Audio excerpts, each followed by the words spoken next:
internet is as heavy as I remember it. It's sort of like what I was seeing immediately after 9/11, where videos would appear and would be taken down.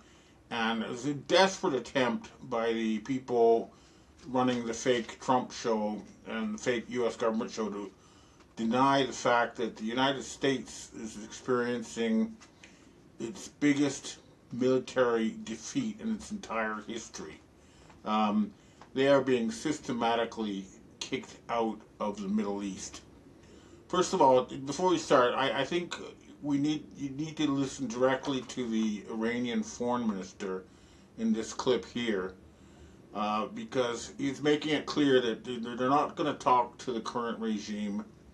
And I've been told by the Iranians they're now going after BlackRock. They're going after the owners of the mega corporations like Oracle and Meta and Google and all that. They've identified the enemy.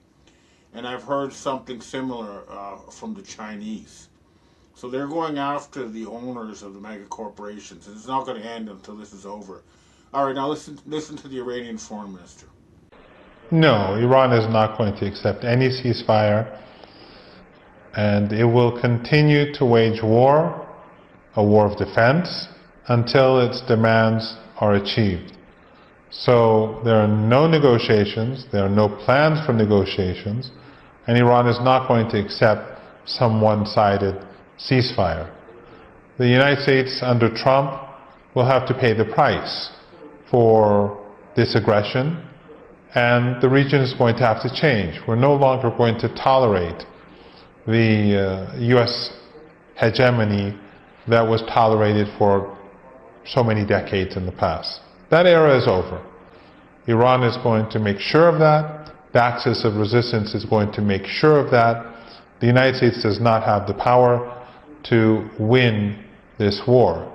And as I said earlier, the military capabilities are there, and the steadfastness of the Iranian people, the Lebanese resistance, the people of Lebanon, Yemen, Iraq, and Palestine, and others who are under the thumb of dictators in this region, they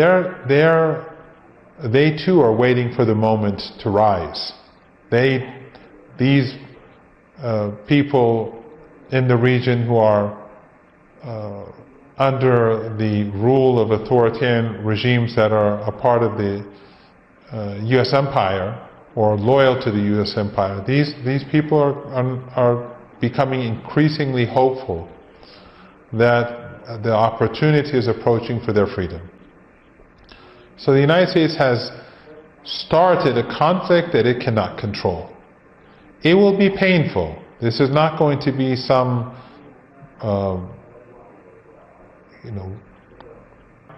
and quite possibly the global economy could face depression, a depression worse than 1929. And that would be very horrible for people across the world. Life will change everywhere. But in any case, the United States has to be confronted. It will be confronted. And Iran and the resistance will make sure that the United States will never again be allowed to carry out wars whenever they like. Okay, so why is he so confident? Well, let's run by some news that you probably haven't seen because it's been scrubbed from the English internet. And I get sent videos and I look at them, and then like half an hour later they've been wiped off all my devices and I can't find them on the internet, but I remember seeing them.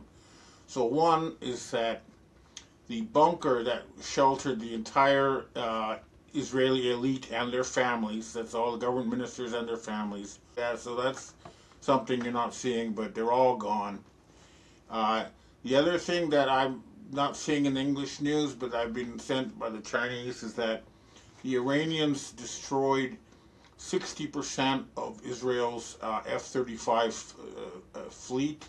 That is, 40 airplanes were destroyed within a half an hour last night. And that means that Israel's lost the ability to carry out offensive air operations.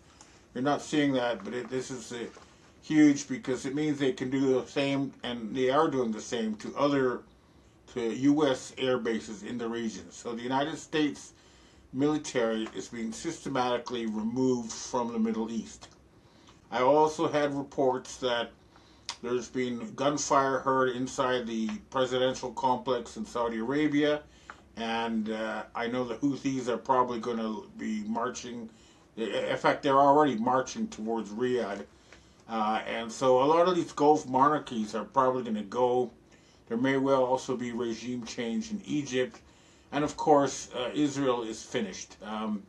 You're not seeing this, but Hezbollah armies are already in northern Israel, and forces are moving from Syria and Iraq towards Israel. And the Turkish military is realizing that their President Erdogan has been compromised and is he's being sidelined. So we might see a restoration of the Ottoman Empire. Otherwise, it's going to be a Persian Empire. But this is all not being reported. But the important thing to understand is that all the oil revenue that people like the Rockefellers and the Rothschilds relied on from the Middle East is being taken away from them.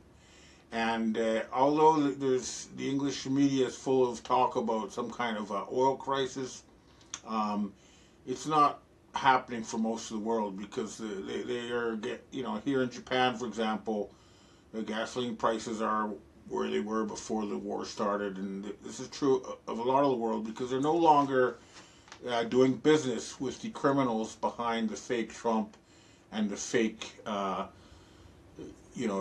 U.S. government. And here's another thing that, as an example of how fake it is, on April 1st, April Fool's Day, they announced they had they're going to go to the moon for the first time in 55 years. And they put out a picture of the trajectory, and it's shaped like a penis, okay? The other thing is, I was shown, again, I looked for the videos, they've been erased. Apparently, if you pay $400,000, you can get anything erased entirely from the entire internet. But anyway, I was shown videos of them inflating the rockets that were supposed to be sending people to the moon. And then if you look at the people who were flying to the moon, well, they tick off all the DEI boxes. We have a person of color, a woman, and they put in a Canadian.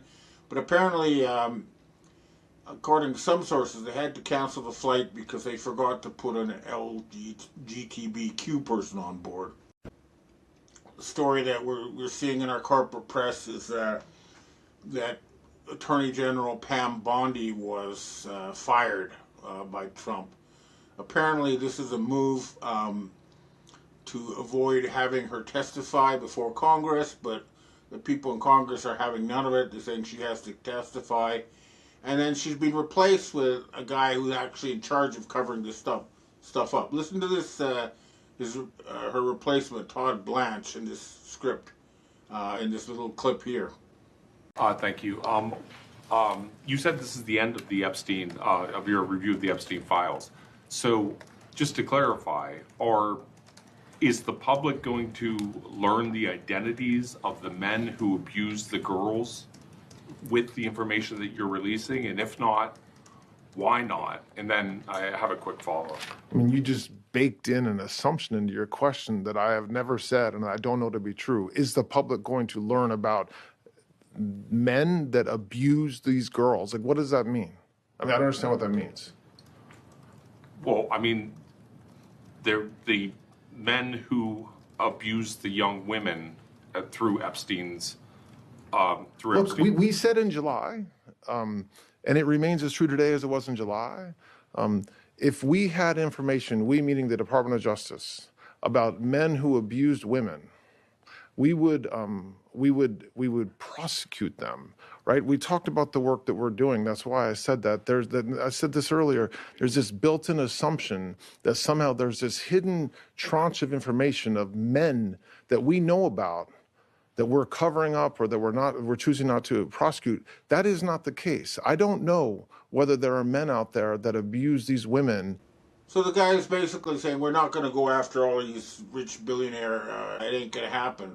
And that the only thing that's going to get rid of these people is we're going to have to send in special forces to one of their press conferences where they're all gathered with their fake media and just arrest them all in front of all those cameras. That's what needs to be done. And something similar needs to be done in Germany. I've been sent a clip uh, of Angela Merkel, who's a Hitler descendant, and related to Barack Obama, is another Hitler descendant, saying that they let in all these foreigners, these so-called Syrians and stuff, into Germany, and gave them the right to vote in order to prevent the birth of a right-wing government in Germany. Here she is admitting it in this little short clip. So she's saying even if they came an hour ago, they got the same rights as people who've been in Germany for many generations. This is the kind of people we're dealing with. This is the kind of filth that has to be removed and will be removed. And again, the United States is bankrupt. The Israeli-based Department of Homeland Security has been permanently defunded. And I repeat, we have a standing offer from the Dragon family to completely rebuild U.S. industry and infrastructure and cancel all your debts, public and private, and free you from Babylonian debt slavery. Uh, and the bonds are there. We've shown the proof that these are gold backed, and they've been sent to the U.S. Treasury, and we're standing by to help.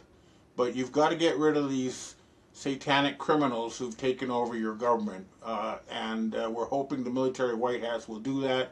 We promise they'll be fully funded, and the Americans can once again be the good guys, which was what they're supposed to be. Okay, well, that's what I have to say for myself this week. Now I'd like to answer questions from readers and viewers. Ivan, we have our first question for today. With our midterms coming up this fall, I'm concerned that Trump's current actions might hurt any chances of retaining a conservative majority in the U.S. Congress. Do you have any thoughts on what might happen to either reclaim the integrity and trust of the conservative movements in the United States, demolish the fraudulence of our U.S. voting media system to actually have it become a fair and honest system, or some other unknown option that might restructure our political system so that this type of race will no longer be an issue? Well, I think we need an interim military government to force a few things to happen before you can have a real election once again in the United States. First of all, people cannot make good decisions if they do not have accurate information. That means that the whole media has to be cleaned up so that they actually report the truth, because it's the truth that's going to set us free. The other thing, of course, is the elections are all fraudulent now. They're electronic and they're fake. So again, we'd have to reintroduce paper ballots and freedom of the press before you can have a real election.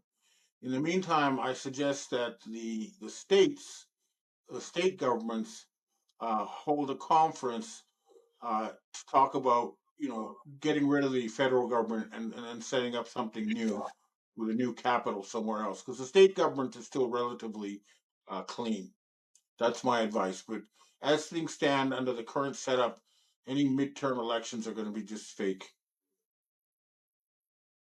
Next question. Hi, Ben. The real end game for the Khazarian mafia may be food shortages and famine due to energy shortages and fertilizer shortages, not fuel crisis, in my opinion. What are your thoughts on this, and is it preventable? They have been trying very hard to engineer a hunger crisis, and they've been trying to cut off fertilizer to farmers, especially in the United States.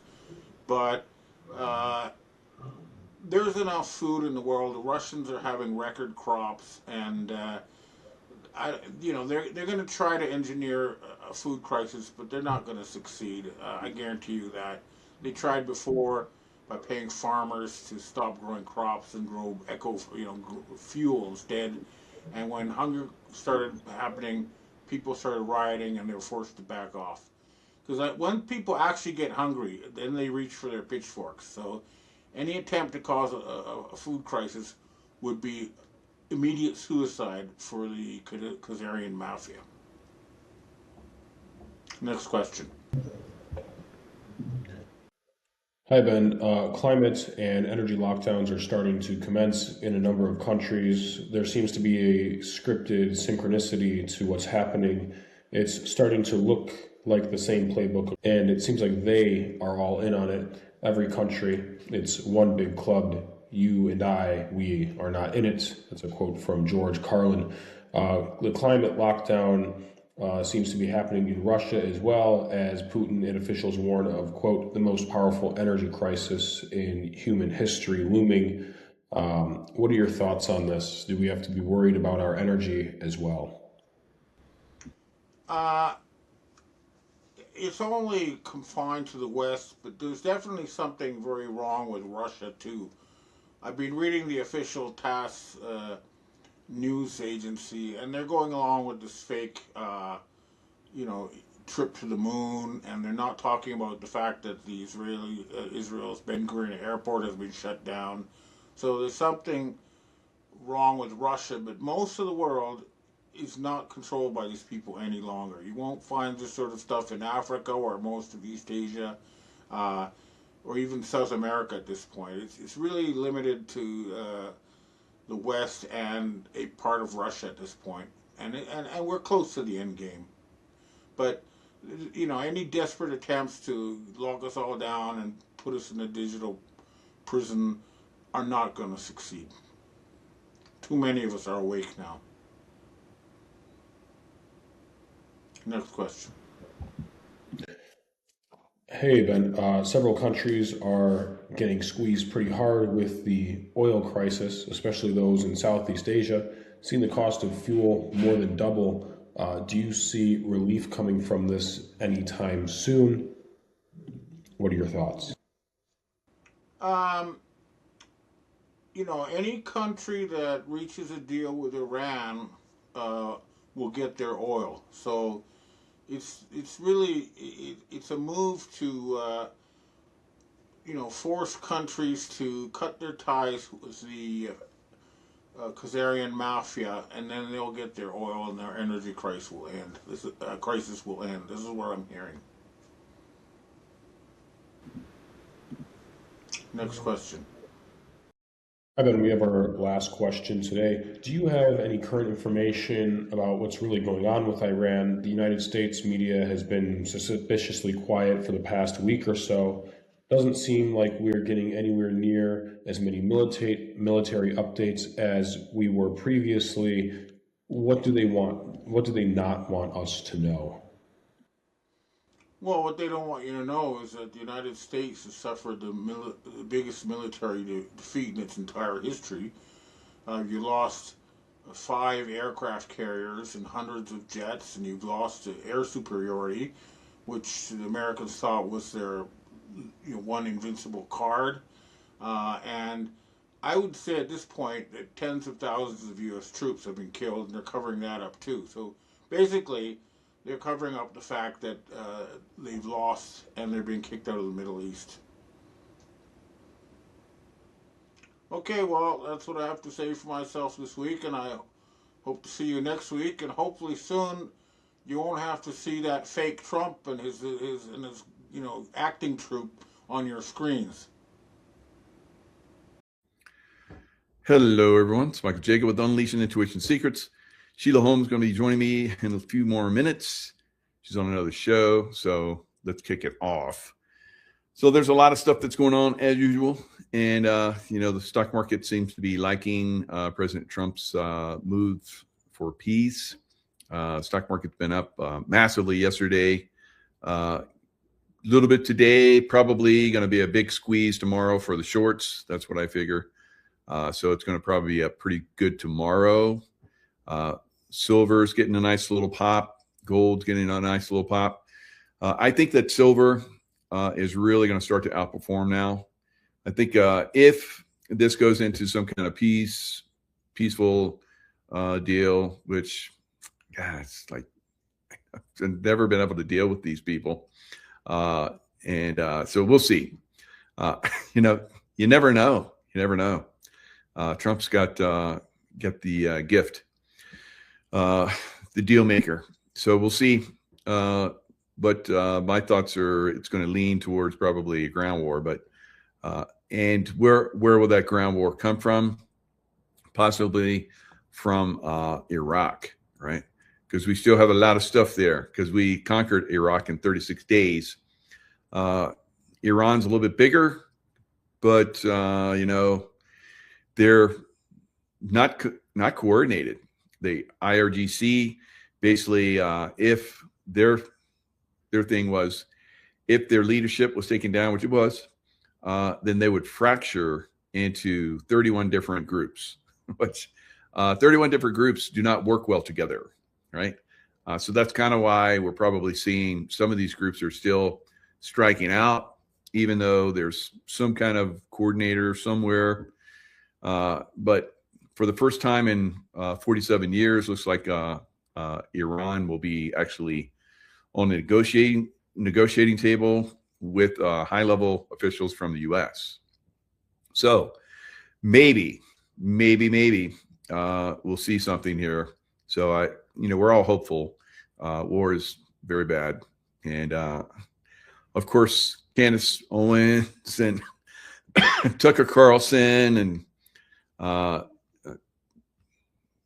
so a host of other people are like, have gone full retard. They're Alex Jones. They're all saying that Trump is the devil. And, even though Tucker Carlson back in, I think, 2007, somewhere around in there, says, I don't care if you don't like me or not, but the Muslims are evil, something along those lines. I'm paraphrasing.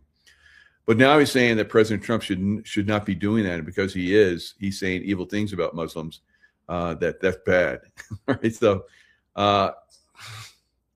his daddy, Tucker's daddy, was part of the Pilgrim group or something. I think he's part of it too.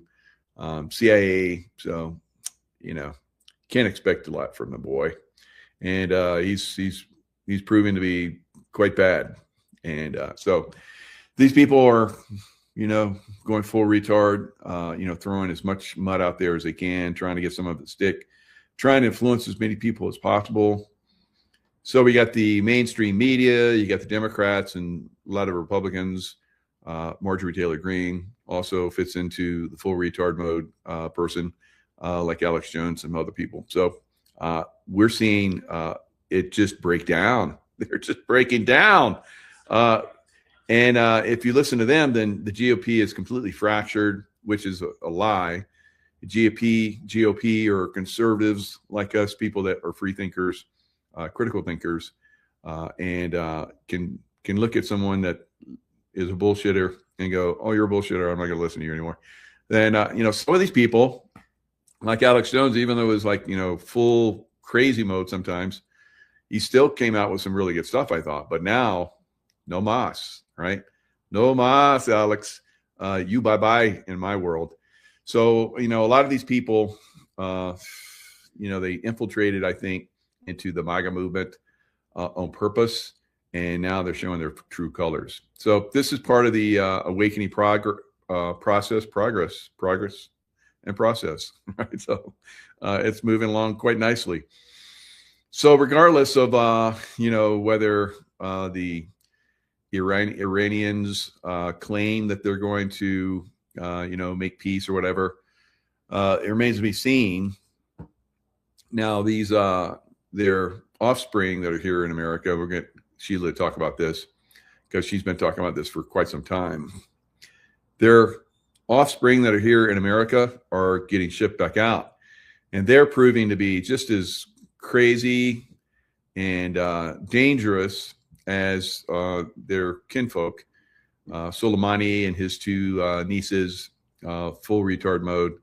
And they're like the guys that they were with are like, we don't want anything to do with with that person because she's a full psycho. And and dangerous. Like I'm saying, these people are dangerous. So they're going to ship back. It's crazy. You know, they wanted to turn their country into some kind of dystopian slave race, you know, where just like in all the other Marxist communist countries, the top people are treated and have, you know, laws for thee, not for me type stuff. Same thing we see here in America, but in Europe. But and there it was an extreme case. So they were raping financially and otherwise their people, and now their people are just bomb the hell out of them. They're going to kill us anyway, and we're slaves here. So, you know, if some of us go down, if some of us die for freedom, that's great. Get them out, right? So this is where we're at in Iran and Hezbollah in Beirut, Lebanon, and also Hamas in the Gaza Straits, you know, Gaza area. So all of them are being wiped out. And in my opinion, it's funny because in my show yesterday, I think I said savage a lot. Right? So somebody made fun of it. It's like, if I took a drink every time Mike said savage, I'd be like, you know, under the table right now. That's a good one. So paraphrasing. So, you know, I've lived amongst these people for a very long time. And I can tell you they're the people that are running Iran, they're savages, you know, they're absolute savages. And there's no other way to describe them. I've seen what they've done to my friends and people, and to their own people. They want their own people to like gather around places that Trump is threatening to bomb. So they don't care about their own people. And then their people, you know, come to America and live the good life. I've seen this so many times when I was in the Middle East, traveling back to America. You get women that came on with burqas on, and then they go to the bathroom and come out and they've got like Louis Vuitton and, you know, just luxury, everything, and dressed Western. It's just this craziness, right? So yeah, we have to change this, and we have somebody on that can help give us some insights. Sheila, thanks so much. Well, good evening. I was just sending you that term, TAQ. What is it? TAQYII. That strange term. Did you get that picture of that one? No. Because when I was at Mel Carmine's event, there was a woman from Ontario, Canada, and the husband said, "My wife is from Iran, but she's a Persian." And I said, "We're used to that because they flooded California with Persians. Nobody wanted to be called Iran when the Shah fell. They came and they're like, we're not Iranians." Good. So I'm going to send you this picture. I'm going to give it to you so we can pull it up, because this is exactly who they are. You've described the tribes and who they are. And I'm going to send you this picture. I'm sending it to pull it up and put it in the present, because I didn't know if you got all of these things. I sent a bunch of things to Tracy. But here it is.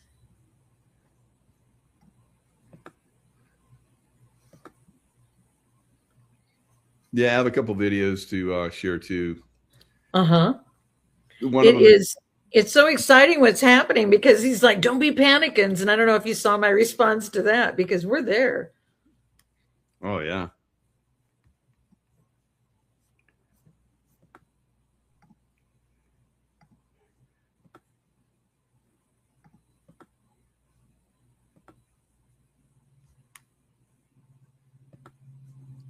So yeah, didn't get anything from Tracy, but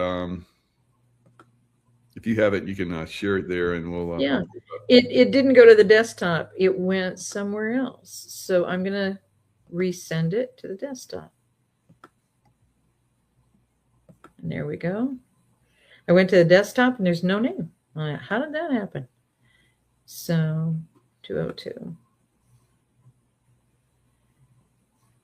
Okay. Now I can pull it up. This is a term. I know you're going to love this. I know you're going to love this. It's a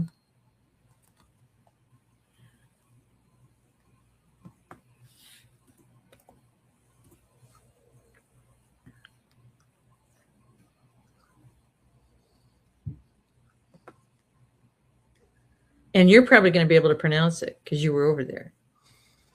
That's the term. The president did all the final negotiations, and then he said, unless you're going to start doing, is it Taqiyya? Taqiyya? Taqiyya? Okay. Taqiyya. Yeah. So this is a powerful thing. And he said, unless you're going to do this to us. And so a friend pulled up the whole definition of it, and it explains exactly what we're already dealing with in America. It's already growing in America. That's fascinating. Muslims are taught to deceive the Ifar, non-Muslims, about their true beliefs in order to defend the cause of Islam and jihad. This deception is called Taqiyya, and we'll just call it that until we find out it's pronounced something else. Muslims will attempt to disassociate Islam from terrorist acts in order to win sympathy and public opinion, especially in countries where they are outnumbered by non-Muslims. They will say that such an act does not represent the true Islam, when in fact it does. Over 60%, is that 60%? 60% of the Quran, or forcing them to live under servitude as dhimmi and pay a heavy tax known as jizya. Dhimmis must defer to Muslims in all manner whatsoever. Islamic Sharia law requires all Muslims to pay a charity tithe called zakat. A portion of the zakat is required to be used to fund jihadists such as Al-Qaeda, Hamas, Hezbollah, and Taliban. If they truly oppose terrorism, they would not pay the zakat. Since 9/11, Muslims have committed over 23,000 acts of terror. 90% of all terror acts are committed by Muslims. Wow, that's amazing. I had no idea the stats were like that. Unbelievable. And that's how they've had to live. So she was talking, Juan and I gathered with her at the end of the evening, and she was asking him a lot of questions about that area. And that came in the Q&A that we did toward the end of the last night of the event. And she said, my family. And he said, we're protecting the families. Just like what he said we're going to do here. We're going to protect the Americans over everybody else. Is that what people understand is the Persians are believers. And so they've had to commit to saying they're Muslim and dress like in the burqa as Muslims, even though they're not Muslim, because if you don't do that. Now, this negotiation has only been a few days. It seems like it's only been a few days, and doesn't include what happened way back in June, just what's happening right now. And he said by the end of March, there were already over 40,000 killed. So then we head into April 1 that they called April Fools, because that's the new year, in essence. The first feast and festival is the Passover. And the Passover is the same date as Christ was on the cross. And so they call it that because all you fools are out celebrating this Christ on the cross thing, this Passover, this, all of that. And then 3 days later is resurrection. So that's Nisan 14 is the cross. Nisan 17, 3 days later, is when he resurrected, and that was April 4. So April 1 this year happened to be Passover, happened to be the day on the cross. I don't know how long how often that's happened. Somebody said it's the first ever that it exactly matched up, so that the 4th was on Sabbath, and that was Resurrection Day. And there was a picture I sent of a rainbow. I don't know, did you get that picture? There's a picture of the White House covered with a rainbow exactly the morning of April Fool's, which was Passover and the day he was on the cross. I'm going to resend all of these to you, probably one by one. She must think that I'm trained to do this, but you're the technical one. I'm not technical. So I'm going to try and get this to you. So let me see here. So there, someone took a picture, and it's a complete over the White House itself, the picture shows the White House covered in a huge rainbow, and this was right about sunrise on I think I might have found it. April 1st. The what? Is this nope, that's the one. That's the one that Obama put up. Okay. That was when they did the pride flag on there. Mm. No, Yeah. it was just I think it was a personal picture that was done.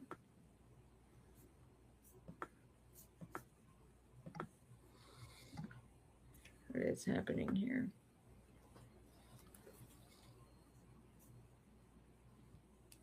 Oh, wants me to put a subject in. I am so sorry. Because I sent a bunch of pictures in.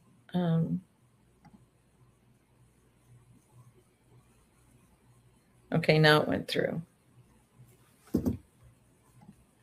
And it's just such a beautiful depiction, and that it all happened at the same time. Now, April Fools, see, April 1st is considered like the beginning of the year, because that's the first feast and festival is Passover of the year. Because we go all the way back to the Roman calendar, which started in March, because they added Janus and February gods and goddesses after that.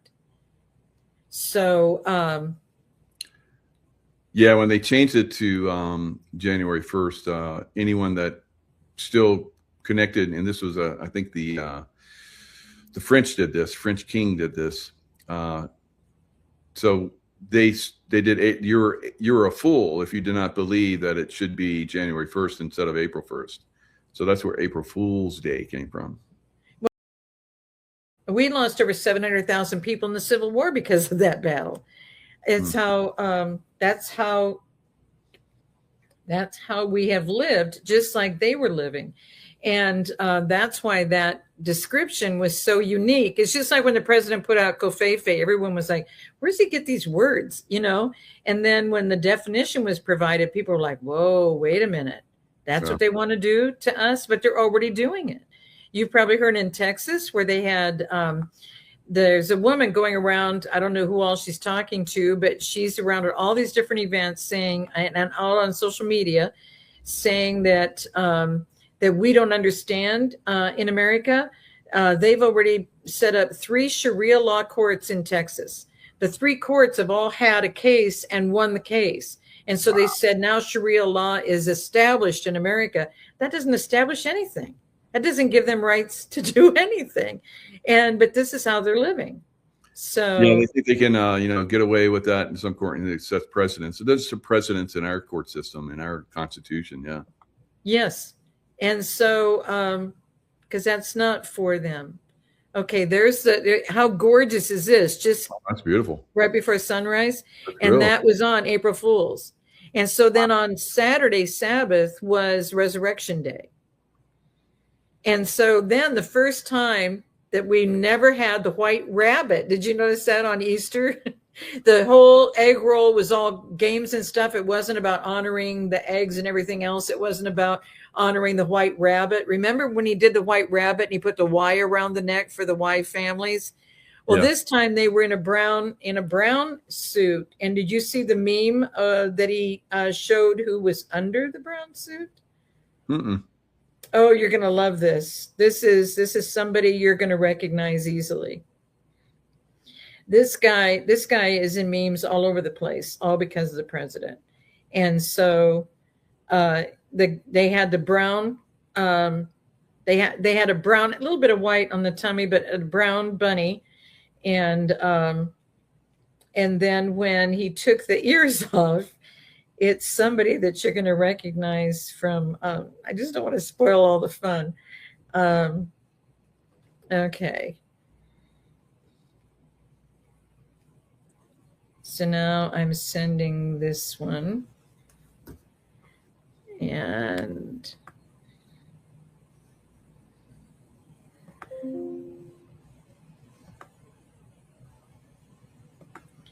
when he had the children out on the lawn, they were playing all these games and everything.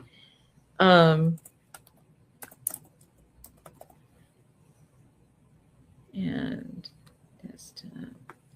Okay.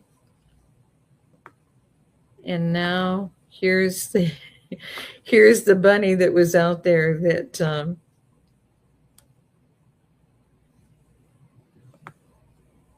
while he was taking a short break.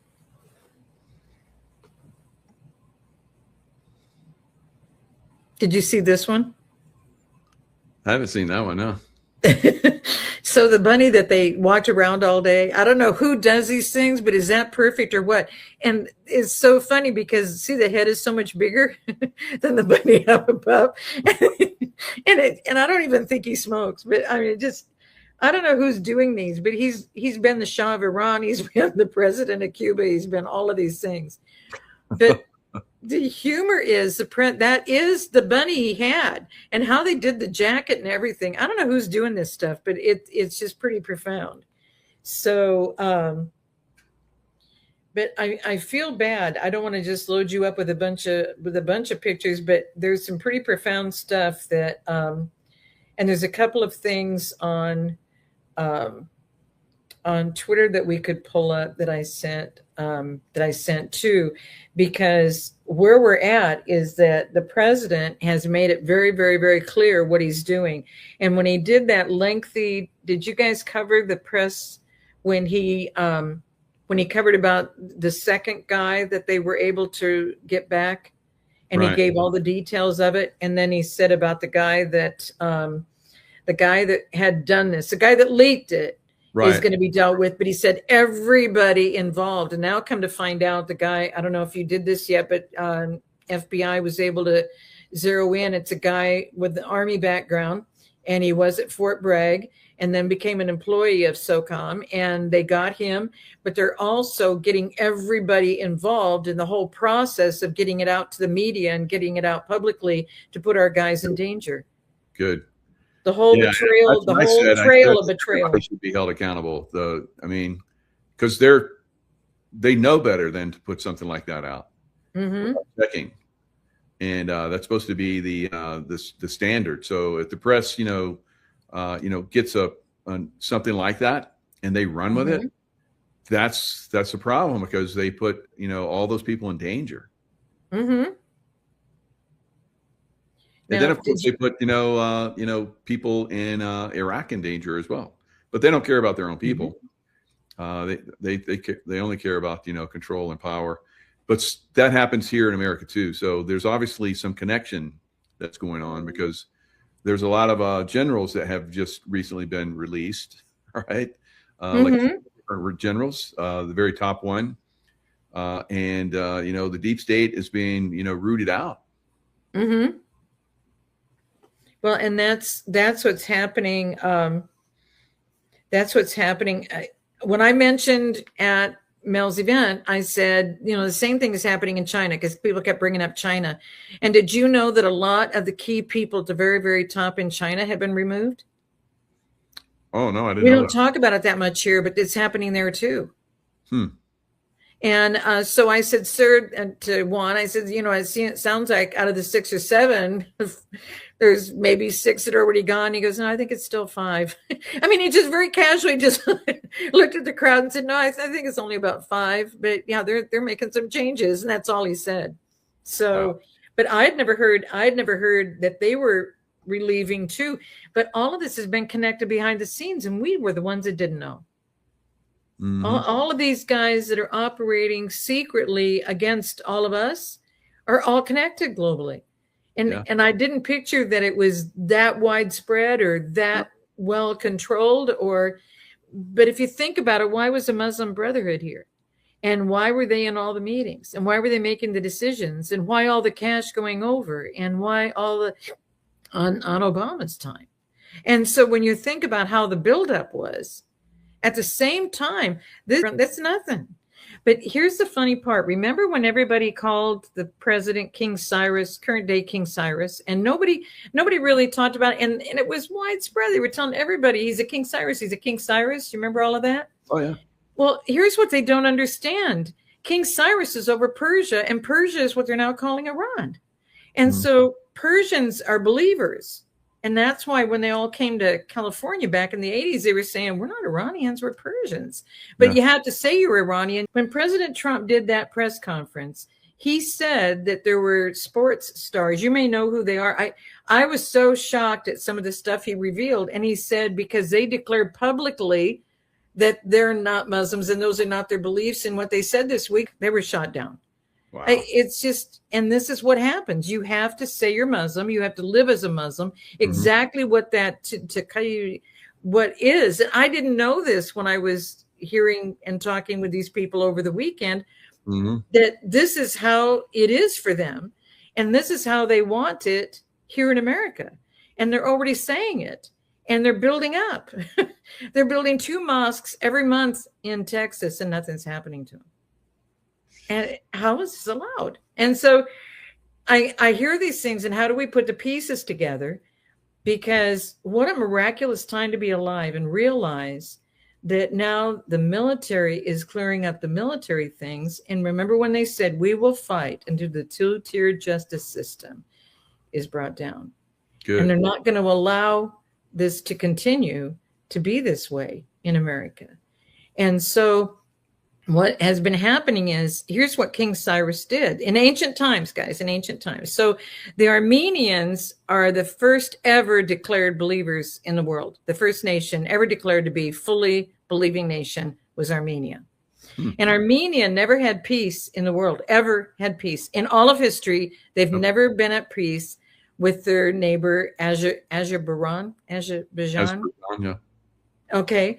And so what did President Trump do after the Abrahamic Accords, after expanding them with the other nations? What did he do? He went out, and it was August 8 when it was finalized, and the 2 nations sat down on either side of him and signed a peace agreement. First time ever Persia was able to have peace. I mean, Armenia. So Armenia and the Persians, here's how it went. King Cyrus was over Persia. So King Cyrus is over Persia. He coordinates his military, his warriors, to go with the Persians, and the Armenians joined in. Why? They went into Babylon to get Judah and Benjamin out, the 2 tribes of the south of Israel that were marched off over to Babylon. So they get them out of Babylon. And now here's the hilarity. Everything about Babylon, everything about Assyria that took the 10 tribes of the north, we don't understand history. Everything about that is now Iraq. Nineveh in Assyria is now Mosul in Iraq. And I don't know, they had one of Babylon, but the main reason they kept our guys in Iraq was to protect all of their historic stuff of what? Of Babylon that fell in ancient times. Yep. Do you see what I mean? But it was King Cyrus that went in and did all this. So King Cyrus went in and did all this. President Trump goes in and does all this. And what do they do about President Trump? Was where the museum is that had the remains of Gilgamesh. Oh, wow. So they were going in to, protect that as well. So they sent in like Delta and guys, very high level guys to basically protect that and get that freed. It's just, it's so amazing what is going on. Just so amazing what is going on. There's some other things I was going to send you here. But, okay, so the history, Persia and Armenia going into Babylon, bringing out those tribes. And that's why here we're heading into this time of repentance and prayer for America. And what is it when we did the faith monument and the Man of Liberty was sitting on the head of the Lion of England. And he had already skinned it, and the limp paw was over his right shoulder, and he was holding one of the little, it's a singular, like a binocular, but a singular eyeglass that he's searching out over the horizon to make sure that tyranny doesn't come on these shores like it destroyed England and the other nations, and as they lived in England. And so they got away from it, wanted to be away from it, and there he is sitting on it. And here's what's really amazing. He's got his right foot on the history book of tyranny. They understood all of these secret societies every 20 year and every century. They understood what they were getting away from, and they were getting away from England. So here's what we're heading into on May 16 and 17 is that we're not just going to pray that our nation makes it through this. We're not going to just pray and rededicate the nation to the Lord. And people look at, well, you can't pick a religion. And that's why I sent that picture. You have the picture of the 4,200 religions, right? If you don't have that one, I'll send that one too. I'm sorry. I sent all of these in. I'm so sorry. So there are 4,200 religions of the world. And in the 4,200 religions, people wanted to know, well, why are you guys thinking one religion is going to control all this? It's not a religion. You either have faith in a living Lord or all the dead gods. There's one choice or the other. And the living Lord, Aleph, that put his signature across America, is the one living that loves us, has his hand upon us, wants us to live, gave us this land, protected the Pilgrims, protected the Native Americans. They always had a place to go. They always had, and the wisdom in them and the truth in them has never left them. For 4,000 years, you can talk to any chief, and I've been honored to talk to several across America. They still know the same truth from 4,000 years ago. They still know exactly how this all lays out. The wisdom in the Native Americans is what they gave up for us. They sent them to the other side of the Mississippi to not have the truth for us. So they always get rid of the truth people across the world because they don't want us to know the truth. So truth is the living Lord, and the other kingdom is death. And you can call it Muslim, you can call it the Hezbollah, the Hamas, and supposedly Israel funded them. Remember, they said Israel funded them, and then they said, no, Sheila, it's Iran that's funding them. No, it's Iraq that's kept them going. Guys, you just saw in what Michael read, it's the Muslims that are funding all of this. And everybody's been playing tennis with which country is the one doing all of this. And in that document, that's why the president used that word. He said, I think everything's going to go well unless you are operating in this, which means you want to deceive us, because I'm not going to put up with it. Because if you want to operate this way, we're going to come back, hit you harder. And that's what he said to the people in social media this week. He made it very, very clear. I'm not going to put up with this. You're going to have to do the right thing. And I've already extended all of this. I've been as gracious as I can. There's no more being gracious. I'm done. He's letting him know I'm done. This is what we're going to do. And,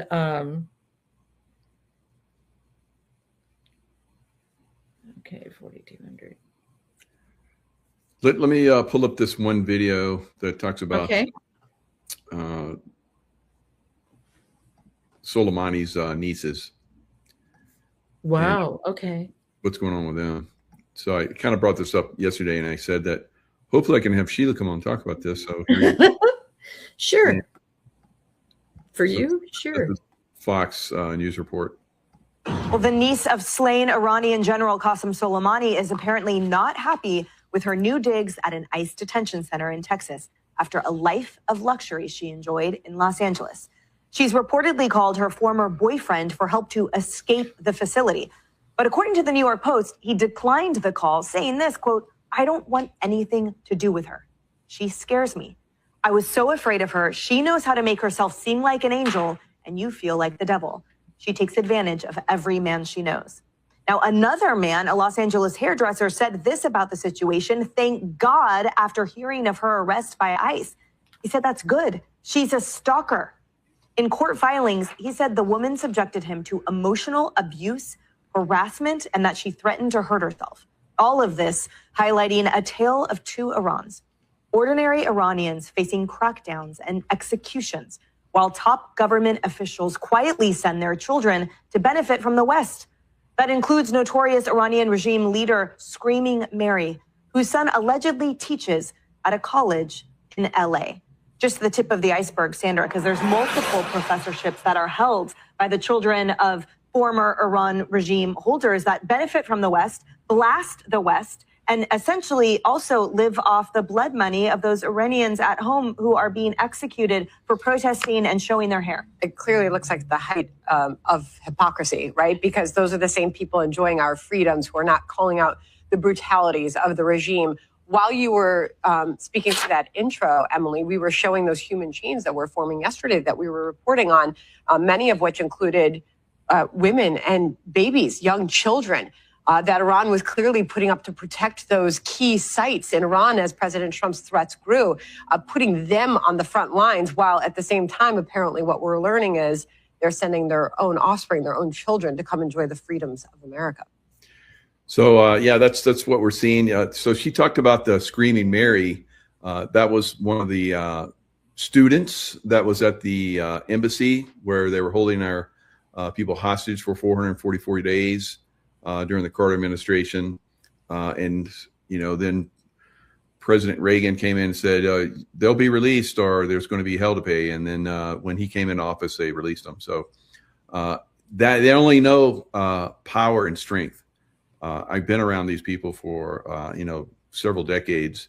They're very brutal, like you saw, and they don't care about their people. They're having the people surround the areas that Trump was talking about targeting. Then they could say, see what your president did. So that's, I think, one of the reasons why it's like, oh, we're making a deal. It's like, so they're having to, switch their how they're going to strike, or if they're going to strike or whatever. But I think that they could come from Iraq, because Iraq has many U.S. military bases, and of course all the equipment that we sent there to take down Iraq in like 36 days. That could just go right over and go right into Iran, and take Iran down. Maybe 40 days. I don't know. Maybe less. The truth is, that's what they want. What you just shared in that video is how they have always operated here. Yeah. They tell us that they want to be here, but that's why Trump has said, you don't want to be here? Go. You don't want to operate, you don't want to assimilate in America? Go. You don't want to operate like an American? Go. And they don't think they're realized, but it's just like all of these people that were given track phones. They don't know why ICE is finding them where they work, or where they eat, or where they live. How did you find me? Well, you got a track phone. And so we don't just track Americans with track phones. We track you guys too. So I've got some new stuff for you. So there was something miraculous that happened today that I can say while I'm still sending these things. Do you remember when we did a interview on the devotional? Mm-hmm.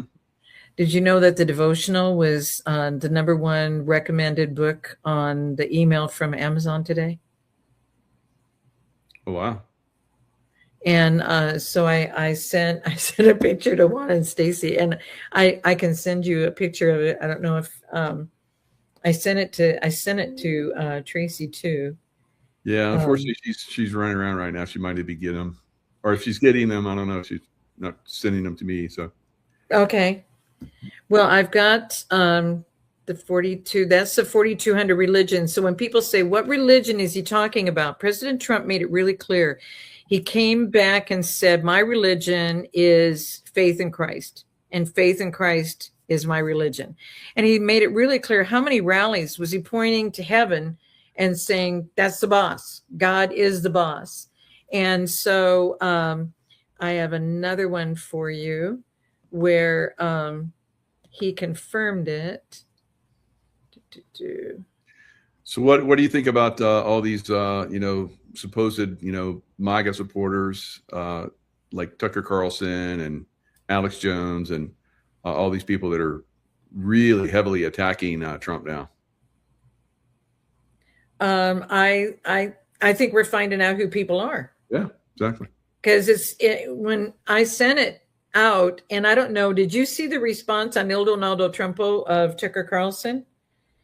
And to Tucker Carlson, you know what I'm gonna do? I'm gonna send this. Can you pull up the email from me, Office at His Best? Because this is the one, and I want you to see it before on the Tucker Carlson, because I sent it to him, because this is what Tucker said. When President Trump said what he was going to do in Iran, what did Tucker do? Tucker turned around and said that the president desecrated Easter with this announcement. because he used some terminology. But he'd already been negotiating, and then finding out they're not even interested in negotiating. They just really don't even care. No.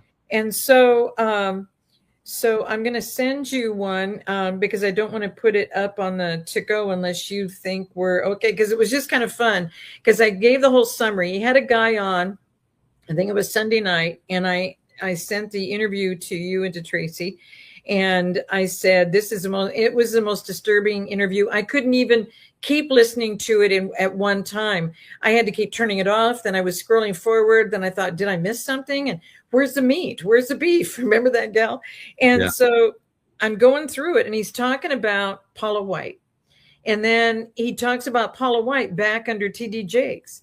And he doesn't say anything. He said there were scandals. He doesn't say anything about Benny Hinn in Italy with her. He does after they both got their first divorces. And then he went back and married his wife. He doesn't say anything about her being under Kenneth Copeland and always having hands laid on her from Kenneth Copeland and giving her new blessings with her new husband, who changed his name, the singer from Journey, changed his last name from his family name to the name Kane.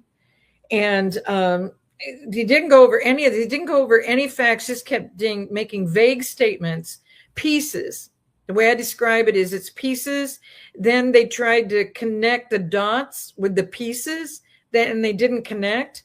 And then did this whole thing against what President Trump is doing. And so what came out from Il Donaldo Trumpo is a response. And to me, it's so profound. And it's funny because when you do this, sometimes we have to come back to humor to describe what it is that you're doing. And the humor is just pretty profound because when you see the picture of him, so I'm just sending it to you now. And it's going to come in from the His Best.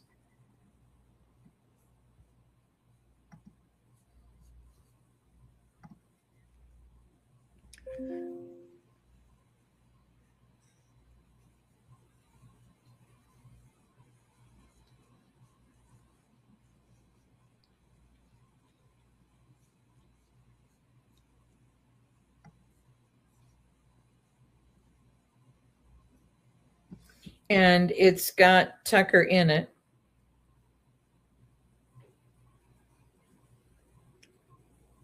Do you see it? No, it's not coming through on my stuff. It may go into your other folder because I sent everything to you guys because I couldn't attach anything to Gmail today.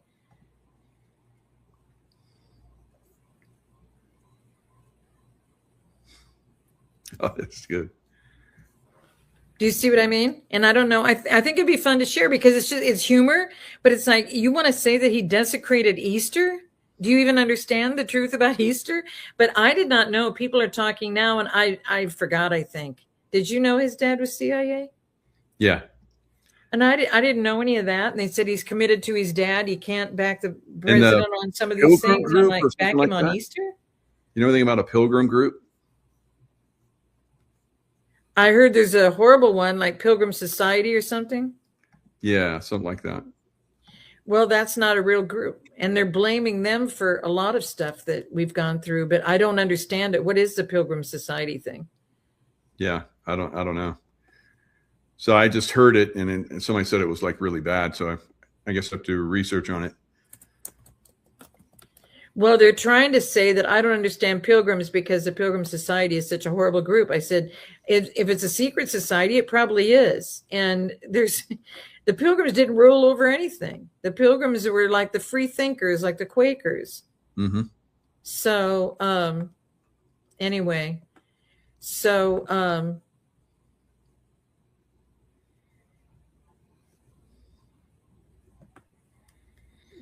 Oh, this is good. So it's researchers at Stanford University have utilized first century anthropological data, population genetics, and forensic techniques to create a 3D hyper-realistic facial reconstruction of Judas Iscariot. So they got Tucker Carlson there. Very good. And that's true. He is. He was a huge Trump supporter. Trump took him in. after he got, dumped by Fox, help make him great again. So, and then now he's turning on Trump. So it happens so many people, doesn't it? It's crazy. Well, and you know what's really adorable? Did we share the little video that was done like a Mission Impossible, and it was with Joe Kent? I'm not sure if we did or not. Did we share that? Because picture Joe Kent sitting at a computer, and he's typing away, and nobody noticed it. I had to have everybody go back and look at it a second time, because off to the right it said top secret, transfer of data happening now, or processing now. And so that was a little sign over to the right, and nobody realized that that sign was there. And it's Joe Kent, and he's sitting there, and he's one of the people. Marjorie Taylor Greene is one of the people. Alex Jones is one of the people. They've got like a lineup, like FBI's Most Wanted, with all of these pictures on it, and it's all of these people. And so what I was sharing is that this is craziness, because Joe Kent is sitting there typing all this stuff. Then he grabs a thumb drive, and then you know how Mission Impossible music is.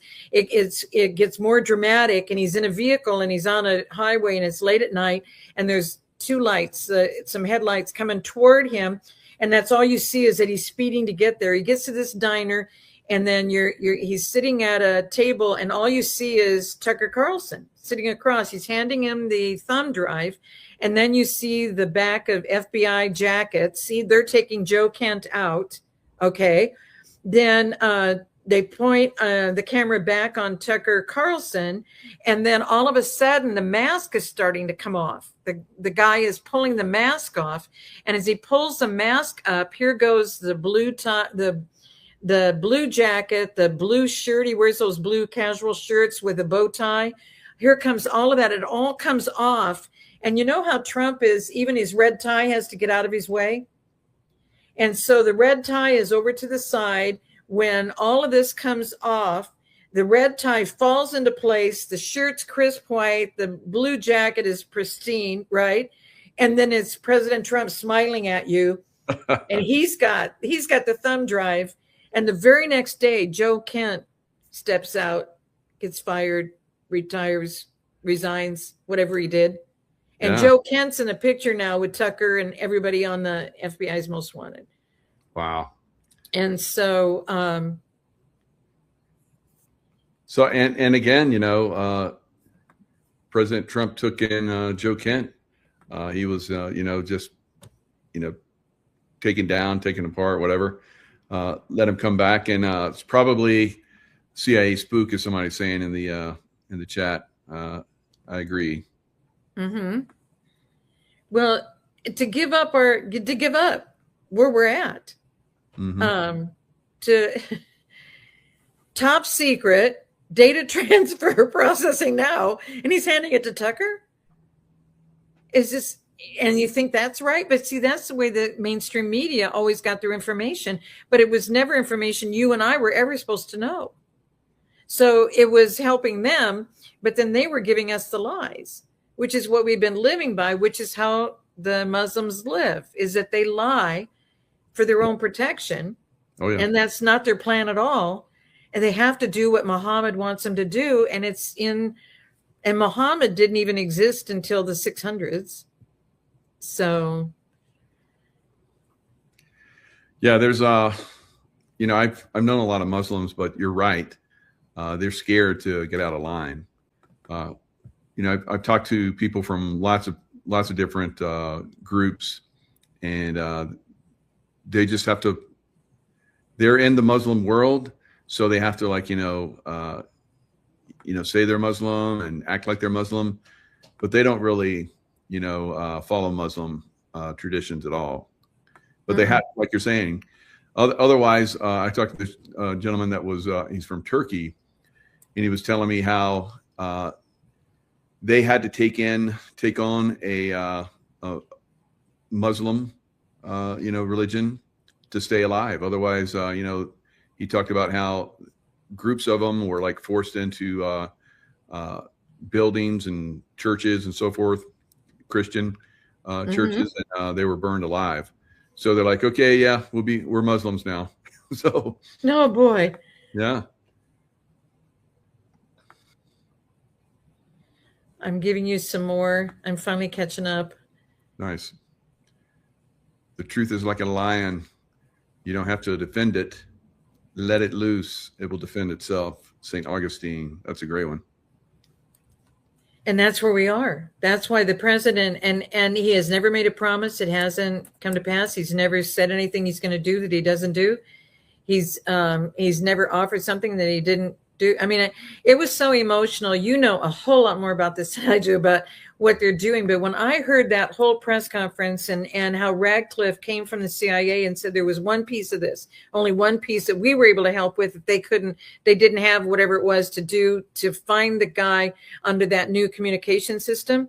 So he did that aspect of it. Then they turned it over to Hegseth, and Hegseth said what they did. But the president describing this whole thing, and then and he even said some things that Raising Cane didn't say. And to have hundreds of guys up in the air, have hundreds of guys in each of these pieces of equipment, to have backup lighter equipment that didn't have all the medical stuff and everything in it because they just knew the guy was bleeding. And so they carried all the stuff they needed. So Raising Cane had a backup plan that if the sand was going to be too wet and they couldn't get a lift off, right, from picking him up, that they had these other planes to then transfer it all into, and that all of this was done. I mean, it wasn't even 48 hours, was it, from this whole thing happening? And they had all these teams all over Iran, and their radar's already gone. I mean, all their communications messed up. I mean, everything's messed up for them, but they're listening to people. I think there's 6 planes over there, and I think there's 4 planes over there. I think the guy who's over there, you know what I mean? Because look what that put them into by somebody leaking that they got one out, but there's still one that's in danger. It's like, why? You know what I mean? And so put all of these guys in harm's way, and then here they are. So, but what I shared after the one about the president saying that, you know, there's politics and there's government and everything else, but it's all about God. He's trying to get us back to what the Pilgrims gave in this nation. That's why we're such an unusual nation. We were committed to following the truth and being at peace with our people. And life is precious to us. And the other kingdom, the life is not precious. And so there's a clear distinction. And that's why I said, if you don't know who you are or whose you are you with truth and life, or do you believe in death? I mean, and I'm not trying to decide for you. I'm not trying to convince you. I'm not trying to have you shift. It's just you're making a choice, whether you think you're making a choice or not.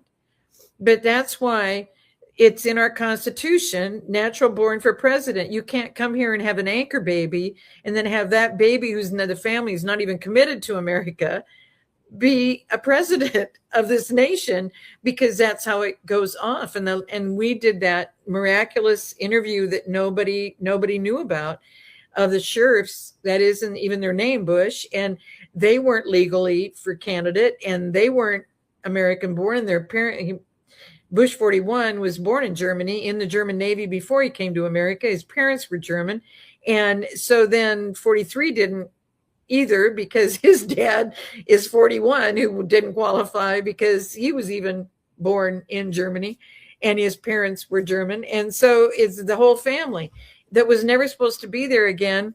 As of September 1963, when President Kennedy and AG Robert F. Kennedy met with him, Prescott Bush, and they knew that was his SS name, and with Hitler, and they knew that he had all of these things that he did with Tesla, selling all of Tesla's patents over his inventions over to Germany.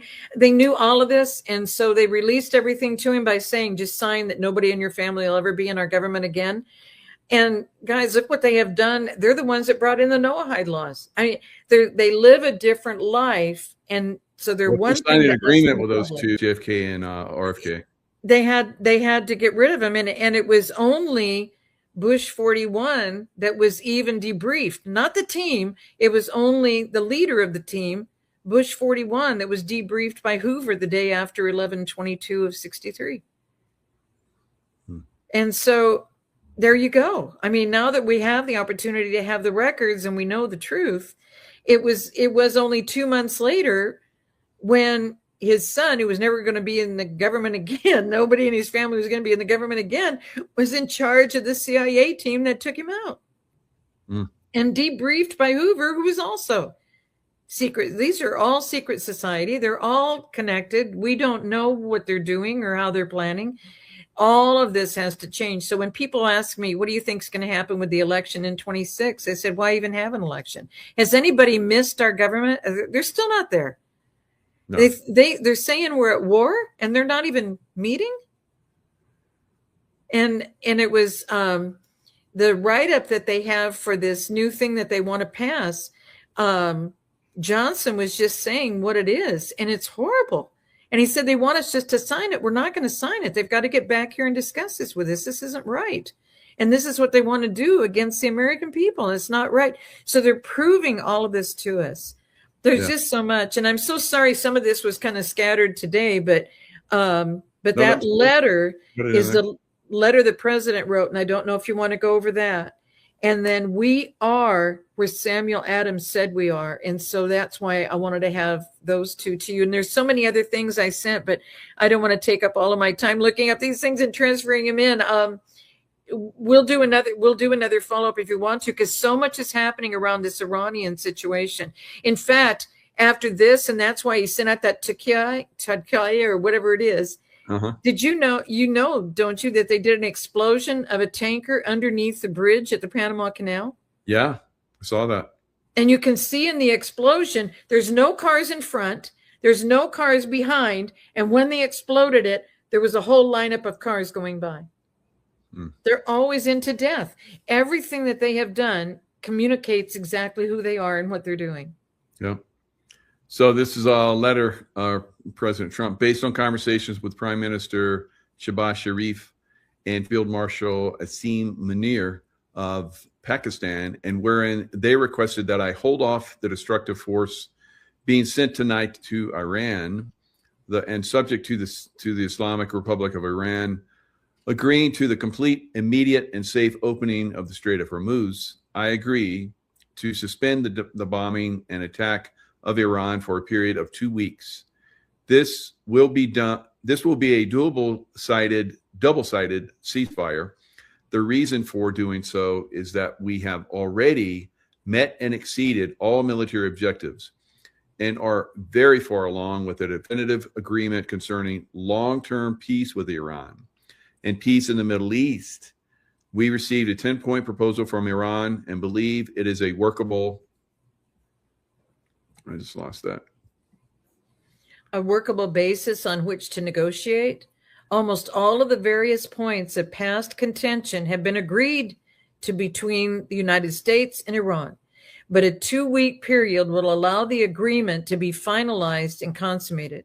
On behalf of the United States of America as president and also representing the countries of the Middle East, it is an honor to have this long-term problem close to resolution. Thank you for your attention to this matter. And then there's this explosion. So then he sends out the message from Il Donald Trumpo. Yeah, but however, if you do, Taqiyya, if I find out that's how you're operating, then I'll be operating that same way. And it is going to be harder and deeper and stronger and more horrible upon you. He's not going to put up with this. And they're not going to get away with it. But it has to be this way. There's no other way. Mm-hmm. And then Samuel Adams, if ye love wealth better than liberty, we can ask that of probably Tucker Carlson and a lot of those people. The tranquility of servitude better than the animating contest of freedom. Go home from us in peace. We ask not for your counsels or your arms. Crouch down and lick the hands which feed you. May your chains set lightly upon you, and may posterity forget that you were our countrymen. So yeah, that's coming for a lot of people. So it's not just ICE getting people out. It's not just, we're still in the place where there's a lot of people here that are here for a different purpose, and we can even comprehend. We don't even think like these people think, and that's how they get away with this, and that's how they took over Persia. But I'm still praying that Persia will be able to be Persia. Armenia is now going to be able to be Armenia, and I really hope and I trust that's where he's headed with this, because they're not going to have any options. No. And I think it's going to be really hard for them to get them to agree, because they don't agree. They just string you along and lying to you the whole time. So he's going to let them, I guess. I don't know what the 2 weeks means as far as like more buildup, because he said also in a post earlier today, I think, where he said, we're not going to move any troops. Everything that's there is going to stay there until we know for sure that we have an agreement. So, well, and they really haven't opened up the Strait of Hormuz. But have you seen the pictures? And I don't think this is a NATO building, but have you seen the picture? It has capital NATO, and then they have the explosions, and then all of a sudden he's walking forward with the sunglasses on. I love what he does, as he's done it so many times. And then all of a sudden this fireball follows him and the whole NATO building is completely gone. But you know, people thought we were doing good things about NATO, but look what he has proved, that none of them care about us. None of them are ever going to help us. None of them are ever going to stand with us. So why are we doing all this? Their bases we couldn't even fly over their countries or operate with their bases over there to get help to handle this. And it's affecting them too. And they don't even want to help. That's for that to be proven to the American people. This has been quite a week. And that's why I will get more to you, Michael, because this is so exciting. Every day has just been like, oh my God, this is happening. Oh, this is great. Oh, look what he's doing now. Oh, he handled that. I mean, it's just, we went from whack-a-mole to handled. It's been miraculous. And we're in a whole different place. A lot of people are like, they started this war because they wanted to get away from Epstein. Well, today we had Melania come out and open that can of worms even to a greater extent. So let's listen to what Melania said. Here's the First Lady, Melania Trump.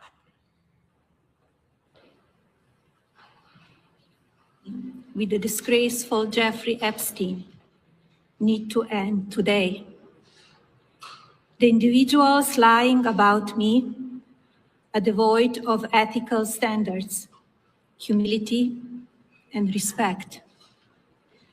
I do not object to their ignorance, but rather I reject their mean-spirited attempts to defame my reputation.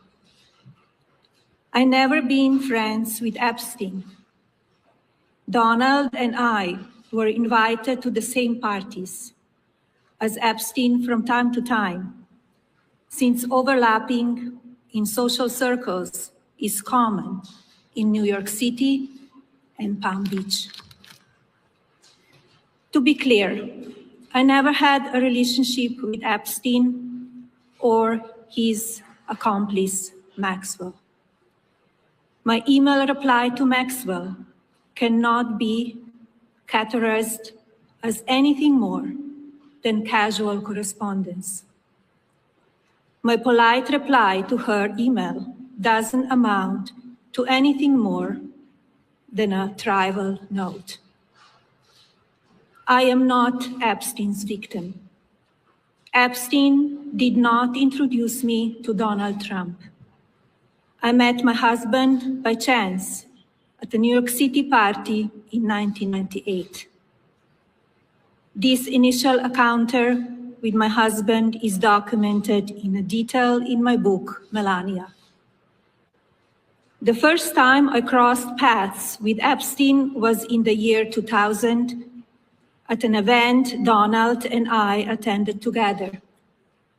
At the time, I had never met Epstein and had no knowledge of his criminal undertakings. Numerous fake images and statements about Epstein and me have been circulating on social media for years now. Be cautious about what you believe. These images and stories are completely false. I'm not a witness or a named witness in connection with any of Epstein's crimes. My name has never appeared in court documents, depositions, victim statements, or FBI in interviews surrounding the Epstein matter. I have never had any knowledge of Epstein abuse of his victims.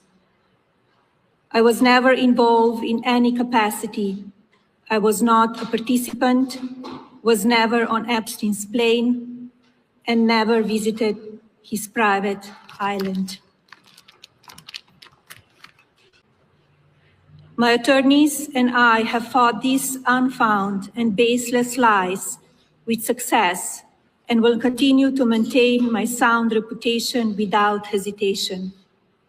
To date, several individuals and companies have been legally obligated to publicly apologize and retract their lies about me, such as Daily Beast, James Carville, and HarperCollins, UK.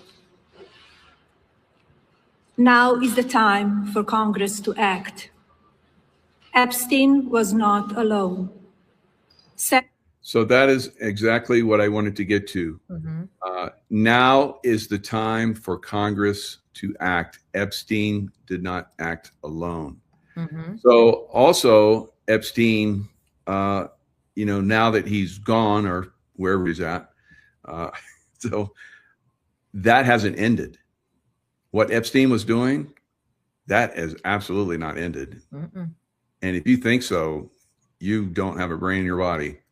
So that's why Congress, and I don't believe we can depend on Congress, but some entity with some authority like Congress, because I think probably Congress will be completely replaced at some point in the near future, hopefully, and the Senate.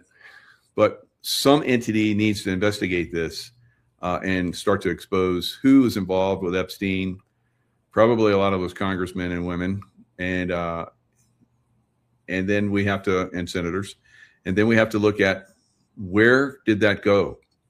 Because it didn't end. P. Diddy parties, they're out there somewhere. Epstein Island vacations for the elite, it's out there somewhere. So we need the investigations. What do you think, Sheila? It's absolutely true. Eisner made the big guy at Disney. He made a really big deal out of the fact that he had to take the guy that was going to replace him when he moved up to chair. He had to take the guy that was going to be president, had to go to Epstein Island first before he could get that promotion confirmed. Wow. So that's how it was being operated. That's why the Disney cruise ship stopped there for family snorkeling. And then they've got the submarine underwater, and a youth director off of the Disney cruise ship disappeared. And nobody's dealt with any of this. But our Congress is so compromised. They're saying that 93 out of the 100 senators are in deep trouble. Wow. But where's the second half? Because here's the other thing. I haven't seen you since you did the interview with Juan on Bondi, and that I keep starting it and getting into it, but I haven't heard the whole thing. But how are they putting Todd Blanche in there? Todd Blanche is the guy that stopped Tina Peters. Everything was set up 4 times to get Tina Peters handled and out of there. Really? And wow. Todd Blanche was the block. So wow. How is he now moving into, unless he has to be taken on next? Do you see what I mean? Yeah. Exposed. Yep. Yeah. Because our government isn't doing anything for us. And you know what? I don't think we're missing any of them. Are you notice anything in your life that you're missing because they're nowhere around? No, not at all. And in fact, that SAVE Act that they were supposedly going to vote on, but they, skedaddled out of Washington for a little break.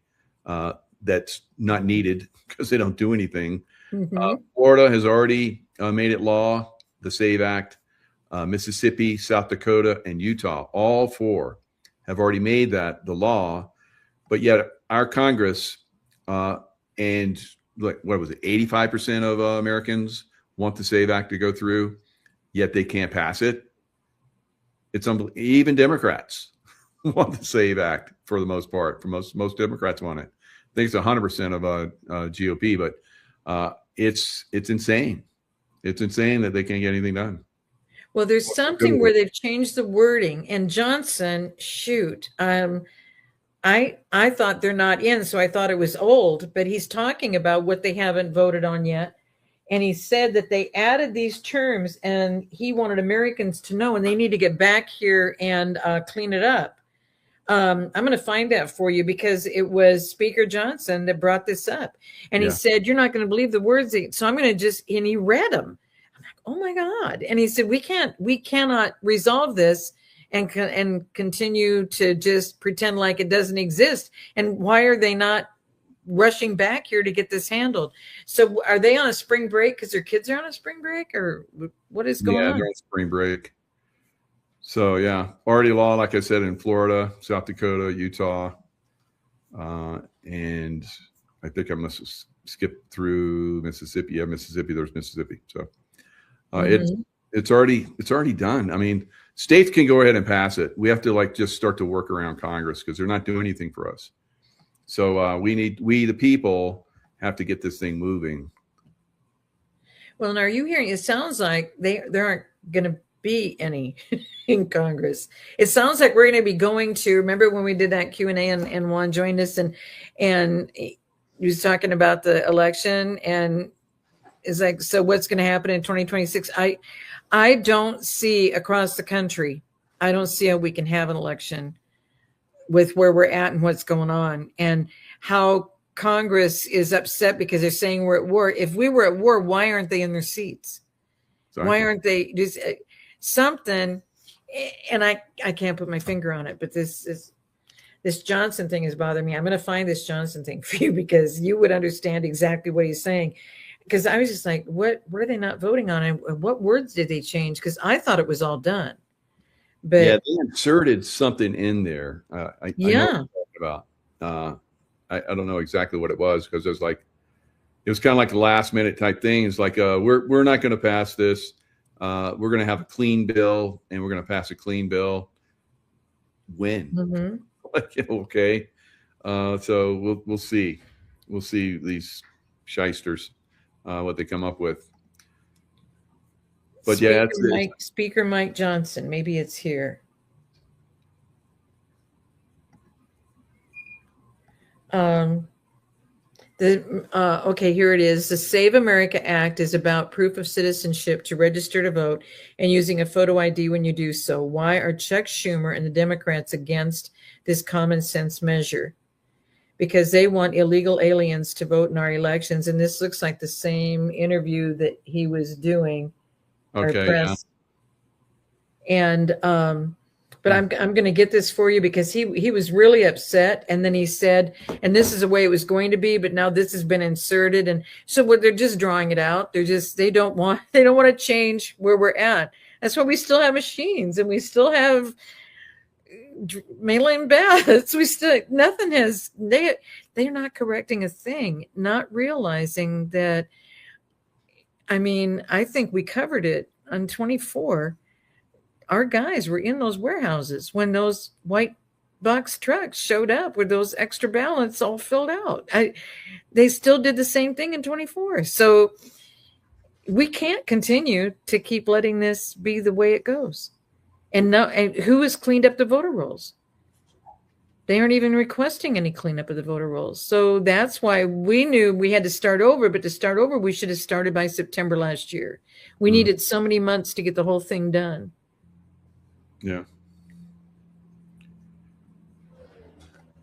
So, but what a blessing to be with you today. This is such a neat surprise. And I'm sorry I'll be better at getting you all this stuff, because I still owe you a bunch. But I don't want to take up the time just constantly on my phone transferring things. But there's just so much meat to get out to the people, because it's actually, everything's happening, guys. Everything is happening. And so we've been waiting for this, and people go, why is there such a lull? I don't know where the lull is. Do you know a lull that somebody's talking about? Well, I think the lull is like we're the rest, and the the finish of the war, and so blast the hell out of them, get it done. Yeah. And we're getting it done, which is a miraculous thing. It's always just so amazing to be on with you. And when that whole thing happened, oh, that's what I didn't put up there. I didn't do the thing on the book, and I think it's all because of you, Michael. I think it's all because of you, because I don't know how this happened today, but that it happened today is just really funny. And but I think I already sent it in, but I'm going to send it to you personally now.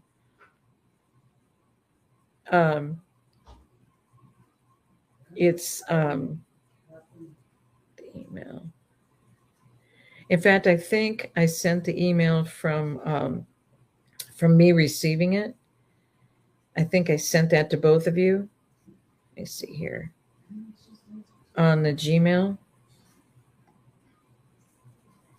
And because this has never happened. Devotional recommend. Yeah, I sent it at 4:25. So do you see it on your email? I don't see it on mine. I'm going to resend it.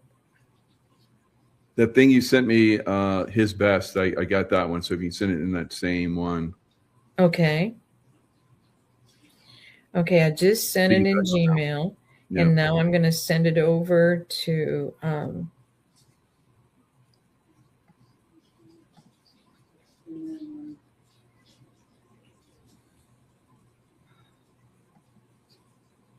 I'm sending it over to his best, and now I'm going to send it to you from his best too. But I sent it again from Gmail. I just forwarded it.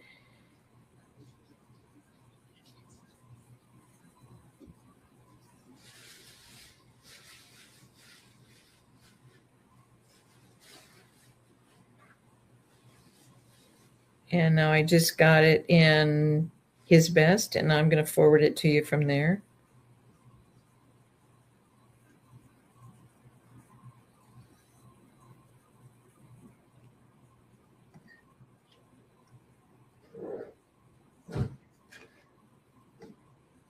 So you're talking about where it was featured as a the next read? Yep, number one on the recommendation. Yep. More like your recent read, and there it is. Do you see the one right below? The Space War Total Recall book? Yep. But Antarctica's on there, and there's one that a couple that I'm interested in that are below that. The Greatest Templar Tale Never Told. That interests me. And the one right below that is Forgotten Home Apothecary, because going back to the natural things. So those both interest me, so I'll probably order those tonight. But isn't that wild? And I think it's all because of that interview by Michael Jaco, who gave me such a great compliment about the first 5 or 6 days. This one looks good. The Greatest Templar Tale Never Told, because we never got to hear about the Templars. So I'm going to get that one, and then the one right below on Apothecary. Oh, nice. Because I worked with, because I grew up on a farm, and everybody handled everything. We didn't do doctors. We didn't go to, you know what I mean? You got this going on. This is how you take care of it. You know, we just, but I haven't been around that kind of stuff for a long time. Wow. That looks fascinating. Doesn't it? Yeah. I like the ship on the front too. I just like that kind of stuff. What's going on? But I think this is all due to Michael Jaco. So I sent it to you guys as soon as I got it. So, because this has never happened to me. This has never, ever happened to me where I'm a recommended book for Amazon. They do this once a month where they recommend. Yeah. So thank you very much, Michael Jaco. I owe you guys another dinner. I'm adding it onto the list. So good. Are you going to that Las Vegas event that Wine's throwing again? Yes. I already registered, already got the room. I'm all set. Very good. Yeah. You guys going to be there? Oh, yeah. Awesome. Awesome. I think that's going to be a fabulous event. Are you guys going to be in DC 16, 17? I'd like to try and do that. we'll have to see what's going on. We got a lot of stuff going on around the time frame. We might be able to do it. Okay, if you can do it, let me know, because there's an event on the night of the 16th. Okay. It's a tight thing, but I think I can get you guys in. So let me know. We'll look into it and see what happened. Yeah, I'll let Tracy know where we're going to be, because we're going to be right there. We're going to be just walking. We're not going to be driving anywhere. We're going to stay right there. And so I'll let you know that location. Okay. Yeah, let us know that location. Maybe we can line it up. That'd be good. Okay. Well, what a blessing to be with you. This is just, this is one of the craziest summaries. I have never done this to you where I'm just loading up and loading up and loading up. But I'm so grateful, because this whole thing about Persia, this is an ancient thing that has never, ever been resolved until now. I agree. And now we know why we can call him King Cyrus, and the guys who were just saying it, so be it, guys. You didn't know what was going on, and now you're not happy with what he's doing, and he's doing exactly what needs to happen, because he's going to keep going until he's got peace around the world. There's no reason to be living in these wars. There's no reason for these fights, and there's only one group that wants to keep stirring it up. So here we go. Yeah. Fantastic. It's exciting. And that he went to Fort Bragg. Don't you love this? He went to Fort Bragg with Melania. Do you know what I mean? And you think of the timing, it's like he knew. You know what I mean? Anyway, it's just, and thank you for including, I had not seen that video with Melania. That was a real honoring thing, and how horrible that she had to stand in front of that microphone and go through that we treat people like this who had no connection whatsoever. They think just because she was a supermodel that, of course she had to be. It wasn't, they pretended they were going to make people models, guys. They were young girls that they took advantage of, just like they took advantage of somebody from Mar-a-Lago. And that's why President Trump had to boot him out of Mar-a-Lago. Yeah. He wasn't going to stand for it. So, because I've got a lot of friends who were supermodels in New York, and they knew exactly what was going on. But when you're a supermodel, you're not 13, 14, 15, 16, 17 being picked up out of, I don't think people understand Victoria's Secret yet. Do you know what I mean? And Wexler, he's still out and free and walking around. And I think, I don't know, maybe he's not. I mean, but they show him, so who knows? But they showed Tucker with Kent. Joe Kent. And guys, it's just so funny. And have you seen that video? If not, I'll get that video for you. It's so and the Mission Impossible music. That would just be really fun. So I'll get that for you. Perfect. All right, Sheila. Thanks so much. And last minute, great show. Everybody loves it. So thanks so much. It's always great with you. I so enjoy these. So whenever you have another hour, let me know. Sometimes it's fun just come on and just wing it. That's what's going on in the world, and just run with it, because you have such a deep historical view of events. It really appeals to a lot of people. So it's good, very good. Well, it's all dovetailing together. Everybody wonders how can you piece this all together?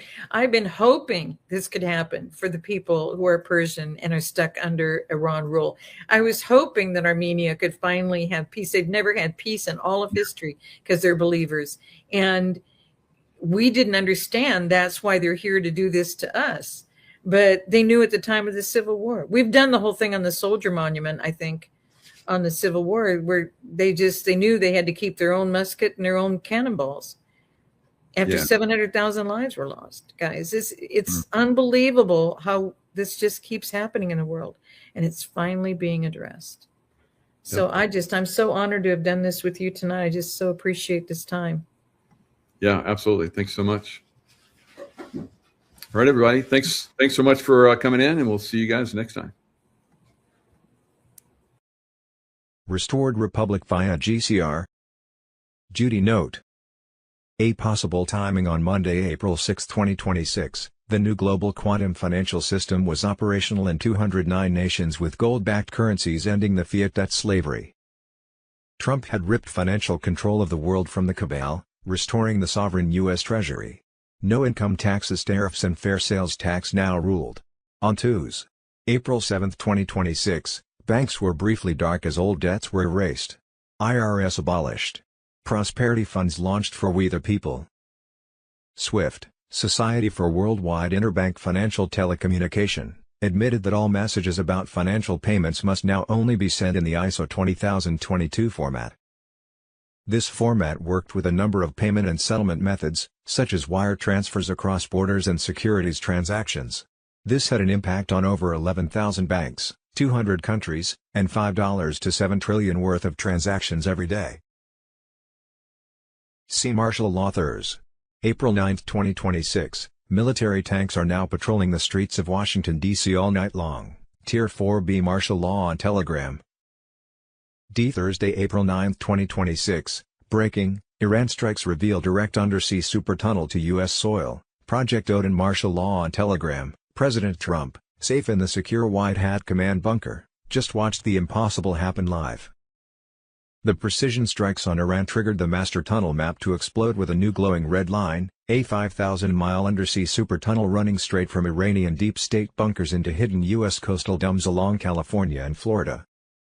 U.S. Army forces under Trump's direct command are already inside both ends, raiding live as we speak. Temporary martial law is now expanded to full coastal lockdown to protect the rescue OPS. Similar evidence points to Hillary's Biolab network and the Vatican's Ninth Circle satanic cult running international child sacrifice and trafficking rings, with mass graves in Canada, Ireland and Spain holding hundreds of thousands of victims. Martial law enables worldwide pedophile arrests as 8-hour documentaries in 22 languages reveal the satanic deep state agenda. Martial law extends for purges, continued unsealing of indictments with tribunal action. Thursday, April 9, 2026 QFS NESARA/JESARA has been activated. What is NESARA? National Economic Security and Reform Act. What is JESARA? Global Economic, Security and Reform Act. What does NESARA do? Each country maintains their sovereignty. You, as a person, maintain your sovereignty. Yes. You own your stuff, land, home, cars. Each country has their own sovereign physical and digital currency that is backed by precious metals, utility-backed currency dollar with values, not as with the corrupt fiat system. Each country worships as they pleases. Each country governs itself independently. Currencies worldwide digital/physical are placed on a level play field that brings fairness to the world trade markets, all backed by precious metals. Society will not be entirely cashless. Rather, all currencies, physical or digital, will be backed with tangible precious metals. This is the reason why we are currently witnessing a steady collapse of the central banking system worldwide, as the decentralized financial market system revolution continues. Over $106 billion, 106 billions, are in circulation payments to all citizens. These funds are obtainable through your Q phones. The hour has arrived. We all prayed for this day. Obtain and configure your quantum phones. QFS NESARA/JESARA has been activated. The greatest wealth transfer in the history of humanity is here. Apply for your NESARA/JESARA sovereign wealth funds today. The green light is already given. Most will hear about this later. A few will see IT first. Enter the official Tier 4B, ISO 20022 now. Thursday, April 9, 2026 Bruce, the big call. A person working with a redemption center was told to not go out of state and stay up to 17 days after exchanges started. A source said Tier 4B, us, the internet group, notification were pending for Tuesday, 14th of April, but Wednesday 15th of April was a shoo-in. Another source said Tuesday, 14th of April or Wednesday 15th of April with exchanges Wednesday 15th of April or Thursday 16th of April. Another source said notification would happen Tuesday, Wednesday or Thursday. 14, 15, 16th of April. Last Tuesday, 7th of April at midnight the petrodollar was dead. This was code word for the end of the SWIFT system. 4 countries were still trying to use SWIFT but it was no longer available. ZIM holders are the only ones who have to sign an NDA. There were 1,437 accounts seized in Geneva, Zurich and the Cayman Islands a couple of days ago. The new U.S. Treasury note will be available at our exchanges. There was supposed to be an announcement about how much gold the U.S. has sometime between Saturday 11th of April and Wednesday 15th of April. Save the Children Thursday, April 9, 2026, Justin Bieber reveals Diddy and Usher drained his blood in sickening adrenochrome rituals. Justin Bieber finally came forward and accused his former mentors. Thursday, April 9, 2026, NASA posted a new photo of the galaxy stating it was taken by the Artemis crew on April 7, 2026. However, a reverse image search shows this is the same exact photo dating back to at least 2008. Case closed. NASA is fake. We live in a firmament. Thursday, April 9, 2026. Special Forces rescue kidnapped American children from Ecuador narco hellhole, Gitmo TV on Telegram. Once again, United States Special Operations Forces have rescued kidnapped American children from South American drug lords who traffic in innocent lives.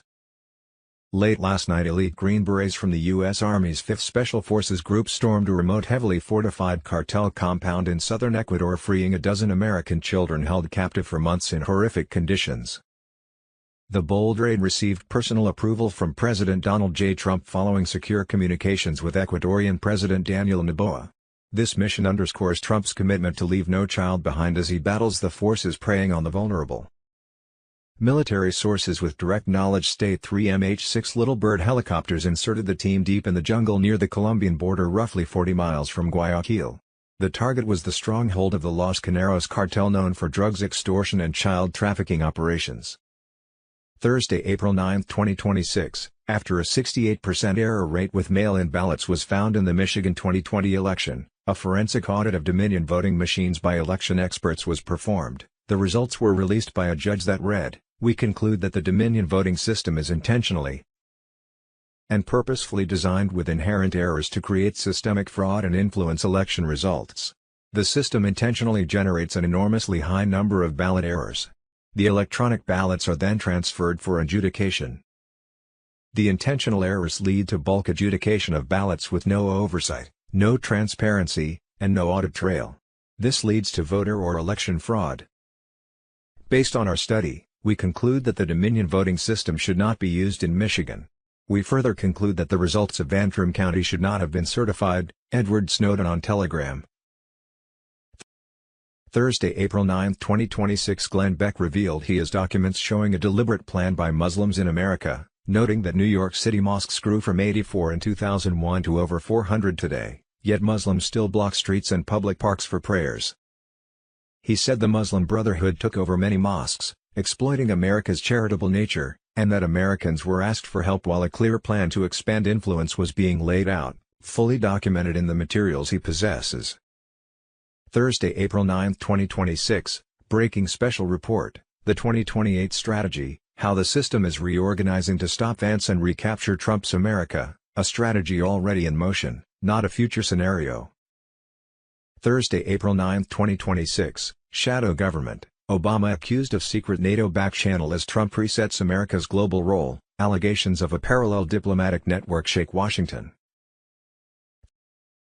Thursday, April 9, 2026, breaking U.S. debt clock, recaptured ownership, the system they built versus the America they fear, who really owns America? The question that changes everything. Thursday, April 9, 2026, Code Black, from the War Room, Deep State leak exposes why they had to eliminate General Flynn. "We have it all wasn't a threat. It was a death sentence, for their secrets." Thursday, April 9, 2026. 3 meetings took place in the last 72 hours that no camera recorded, Charlie Ward and friends on Telegram. The first, a room beneath the Pentagon. No phones. No aides. Only 7 men and a decision that will reshape the Middle East before Friday. The second, a private jet. Tail number blocked. Departed Zurich at 3:17 a.m. Landed at Joint Base Andrews. The passenger has not been seen in public since 2019. You were told he was dead. The third, Camp David. Not the official visit the press was briefed on. The other meeting. The one with no guest list. The one where the new financial architecture was signed into law before the ink on the ceasefire was dry. Trump did not pause the strikes because of diplomacy.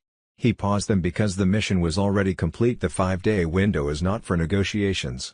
It is for extraction. 14 high-value targets are being moved from 6 countries to a single location. A location the public will learn about soon enough. The war you saw on television is ending. The war you were never shown is entering its final phase. The deals are signed. The gold has moved. The names are sealed. And Thursday, April 9, 2026, Newsmax reporting it's time to arrest Barack Obama, the 17th letter on Telegram. It should shake every single American in their shoes. I hate to say this, but President Barack Obama, there is now incontrovertible evidence that he was the spearhead of a seditious conspiracy to subvert the will of the American people and overthrow the United States government back in 2016. We must, absolutely must, hold every one of these criminals accountable for the crimes that they committed. They are the most heinous crimes committed in American history. James Comey, John Brennan, Clapper, Rice, Biden was in the meeting on July 28 in the Oval Office. They briefed Barack Obama on Hillary Clinton's plan to tie Trump to Russia collusion lies. It consumed our national discourse for 5 years. It undermined a sitting, duly elected president. It sabotaged administration. It framed a 3-star general. It destroyed and ripped this country apart. We had a constitutional crisis, the likes of which I don't think any American can fully comprehend. It is atrocious, and every single one of them must be held accountable. What we think we know, but don't want to understand, let alone admit. Wednesday, April 8, 2026, breaking, the biggest news of 2026, U.S. corporation dissolved, Trump takes command, restores America's sovereignty as maritime law collapses. The Zionist movement originated not from the Jewish faith, but was concocted by the Satan-worshipping Rothschild bankers. They manipulate the Jewish people to believe in a Zionist movement where Palestinians have no rights and thus create ongoing wars. The Rothschild called themselves Jews, but were loyal to Satan and do not believe in the faith. They were separate from the biblical Hebrews with a bloodline that traced back to the black nobility elites. Speaking of stupid government decisions, it makes no sense to me that Artemis is circling the moon when there's no proof we've been there, or could even go there in the first place. They say the radiation belt above the Earth prevents humans from going into outer space. So, what was Trump and Musk trying to prove now? Guru Nino agreed that Artemis was a psyop. He said on a recent podcast, with their nuclear card fumbled, the elites are fast-tracking the Artemis program psyop. Complete with staged unidentified aerial phenomenon and alien encounters designed to manipulate the masses. Patriots everywhere are laughing it off, recognizing it as pure fabrication and refusing to buy into the latest fear narrative. You could also consult on the moon situation with famous whistleblower Julian Assange. His WikiLeaks has released thousands of pages of proof that our first moon landing was actually filmed in the Nevada desert, paving the way for NASA to steal $25 billion a year so the deep state cabal could build their dumb tunnel system.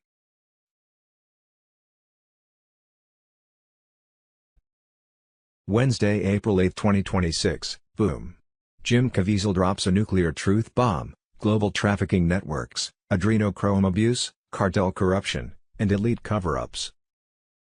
A worldwide EBS, blackout, lockdown, martial law, mass arrests, GCR. Washington, D.C. was no longer a government entity, but has been designated as a military district since U.S. Incorporated has been dissolved and martial law was in effect, with President Donald J. Trump as Commander-in-Chief. President Trump was also head of the Global Military Alliance, and has given his go for a historic worldwide blackout, EBS and lockdown in order to arrest the corrupt deep state cabal. Very soon the emergency broadcast system will sound out worldwide. This EBS will take over all mainstream media. Every screen will be full of the truth about election fraud, crimes by Big Pharma, and elite pedophile rings. During a 48-hour worldwide blackout, Jazara payouts will begin while all media outlets worldwide will give way to EBS messages over cell phones and 8-hour documentary showings on TV, radio and internet in 22 languages of the corrupt deep state agenda to take over peoples of the world. The new Starlink satellite system will make sure that the broadcasts reach every part of the world. The historic 10 to 12-day global military operation will include designated lockdown periods. We will receive 7 trumpets aka EBS text messages on our phones alerting us to tune into our TV or radios. Our phones will only work for 911. A military encrypted signal app will be available. The internet and ATMs will not work during that time. After the 10 days of communication darkness, we will connect to a new quantum internet.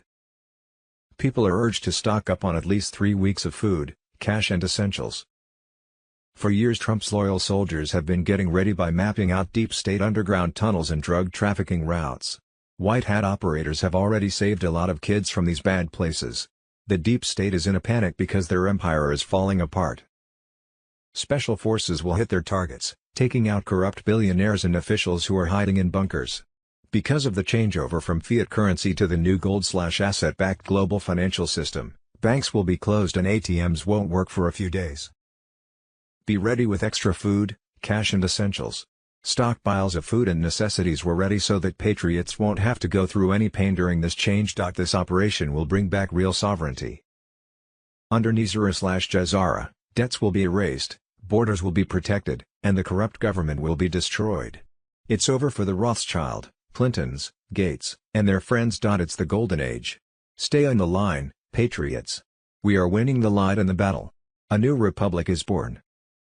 Be possible timing. On Monday, April 6, 2026, the new global quantum financial system was operational in 209 nations with gold-backed currencies, ending the fiat debt slavery. Trump had ripped financial control of the world from the cabal, restoring the sovereign U.S. Treasury. No income taxes, tariffs and fair sales tax now ruled. On Tuesday, April 7, 2026, banks were briefly dark as old debts were erased. IRS abolished. Prosperity funds launched for We the People. SWIFT, Society for Worldwide Interbank Financial Telecommunication, admitted that all messages about financial payments must now only be sent in the ISO 20022 format. This format worked with a number of payment and settlement methods, such as wire transfers across borders and securities transactions. This had an impact on over 11,000 banks, 200 countries, and $5 to $7 trillion worth of transactions every day. The White Hats executed the plan perfectly. Trump leading the alliance to victory as the Great Awakening exploded worldwide. This ties into the GCR that ignited Monday, April 6, 2026 with QFS operational in 209 nations, gold-backed currencies, ending fiat slavery. Trump ripped the Fed from cabal control, restoring sovereign treasury, no income tax, only tariffs and 14% sales tax. SCOTUS blocked. Trump slammed 15% global tariff via Section 122. Now live deep state melting fast. On Tuesday, April 7, 2026, Nizara/Jazara announced Starlink EBS prepped for 10 days darkness martial law, locking down pedophile arrests worldwide. On Wednesday, April 8, 2026, MedBeds online healing frontlines and exposing horrors through scans. Freedom, health, abundance for all as justice serves the traitors and heals the faithful. This is the moment we fought for. The storm passes and paradise begins. Global currency reset Wednesday, April 8, 2026, revealed, the St. Germain Trust, the $1 trillion fund, the final blow to the elite's fiat empire. Monday, April 6, 2026, the final phase of the global currency reset has been activated. Tier 4B is now live and moving. Global banking hubs in Zurich, Reno, and Hong Kong have entered their final liquidity cycle. Insiders report notifications are rolling out right now. High-value transfers are clearing through the QFS, triggering full liquidity release across multiple tiers. Private banking channels confirm funds are already positioning, the final step before public rollout. Banks' screens are lighting up with rates, IQD, $9.35, Nizara/Jazara connected on Telegram. Tuesday, April 7, 2026, Bruce the Big Call. Recording 667-770-1866, pin 123456 #, live 667-770-1865. By Monday, April 6, 2026, the global financial system was fully integrated, with individual accounts mirrored into the system, that were now live. One source reported that Tier 4B, us, the Internet Group, would be notified to set redemption appointments within the next 3 to 5 days, by Sunday. The other individual gave us a timeline of 11, 12, 13th of April, Sat, Sun, Moon 2026.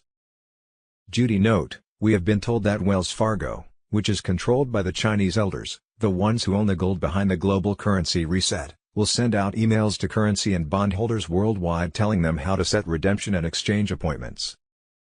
It is advised to exchange/redeem your foreign currency at an official redemption center, RC, rather than a bank.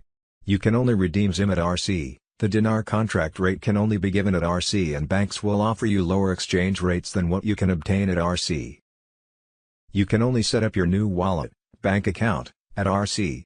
It was my understanding that most banks were under control of the cabal and would soon play a different role in the global financial system. E2s. April 8, 2026 imminent, you are watching the surface. I am watching the hand beneath it. For weeks the grid has been whispering the same pattern. Banks pause, Satellites recalibrate, tickers glitch, courts seal, anchors out sick. That's not noise. That is staging, the MAGA king on Telegram. What is coming? Worldwide blackout and rolling waves. Not every city at once. It will look random. It is not. Martial law overlay to keep streets quiet while the old rails are drained. Flight delays, cancelled pressers. Global currency reset that flips value from paper promises to asset weight. Freedom from cabal debt as legacy ledgers convert to zero or fulfilled. What you'll see first: 1. Local power flickers followed by identical maintenance notices across unrelated providers. 2. News channels looping the same frame. No live panels. No calends.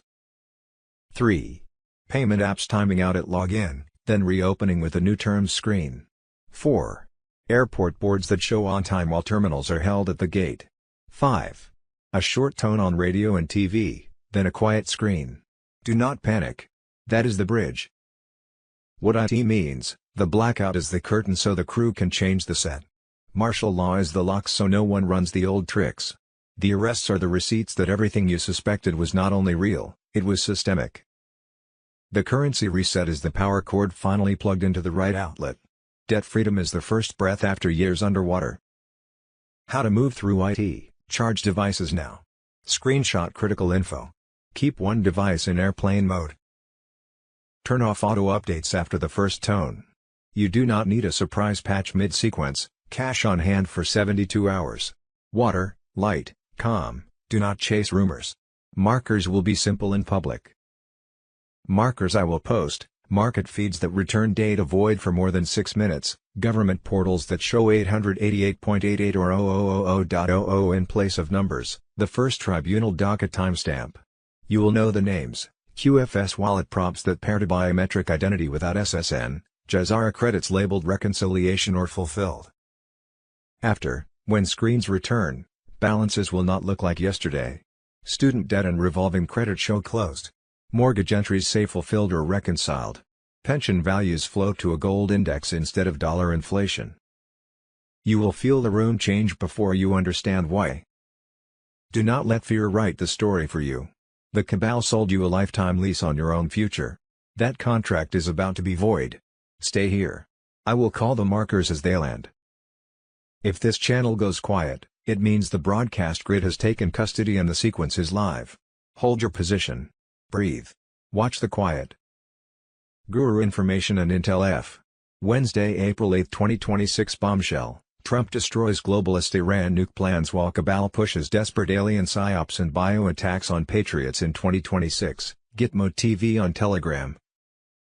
In a powerful discussion featured on Nino's Corner TV, Nino and the Ghost exposed the intense behind-the-scenes maneuvers defining the current global crisis in April 2026. President Trump has successfully wrapped up the Iran conflict by neutralizing the globalists' planned nuclear holocaust, removing a key weapon from the deep state's arsenal. The White Hats are firmly in control, leaving the cabal in disarray and rushing into their next series of deceptive operations.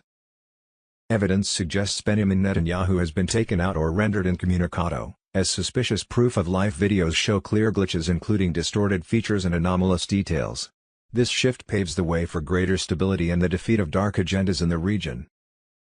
With their nuclear card fumbled, the elites are fast-tracking the Artemis program PSYOP, complete with staged unidentified aerial phenomenon and alien encounters designed to manipulate the masses. Patriots everywhere are laughing it off, recognizing it as pure fabrication and refusing to buy into the latest fear narrative. Thankfully, White Hat forces have thwarted a devastating stateside black swan false flag that could have caused widespread panic. Dangers from IRGC proxies, ISIS, and Chinese-backed elements remain, but the administration is countering effectively. Breakthroughs by Elon Musk in advanced chip technology ensure U.S. independence from Taiwan, blocking China's AI dominance ambitions and securing future defense capabilities. The D.C. shakeup sees Attorney General Bondi move to a new role as the plan advances into its endgame phase. Interim placements are preparing for Trump's ultimate Attorney General, setting the stage for major arrests that could begin with high-level figures like Brennan ahead of the 2026 midterms. The deep state is terrified, flooding the world with disinformation as their house of cards collapses.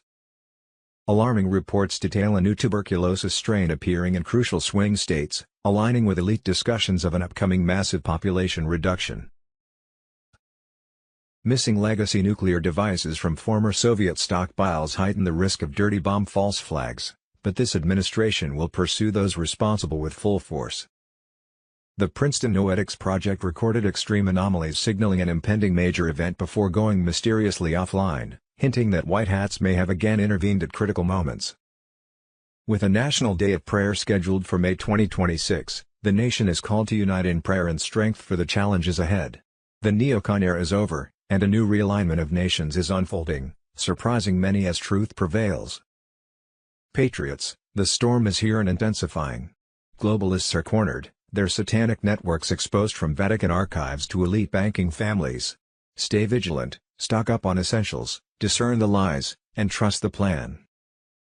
The Great Awakening is unstoppable, leading to full justice and a brighter future for humanity.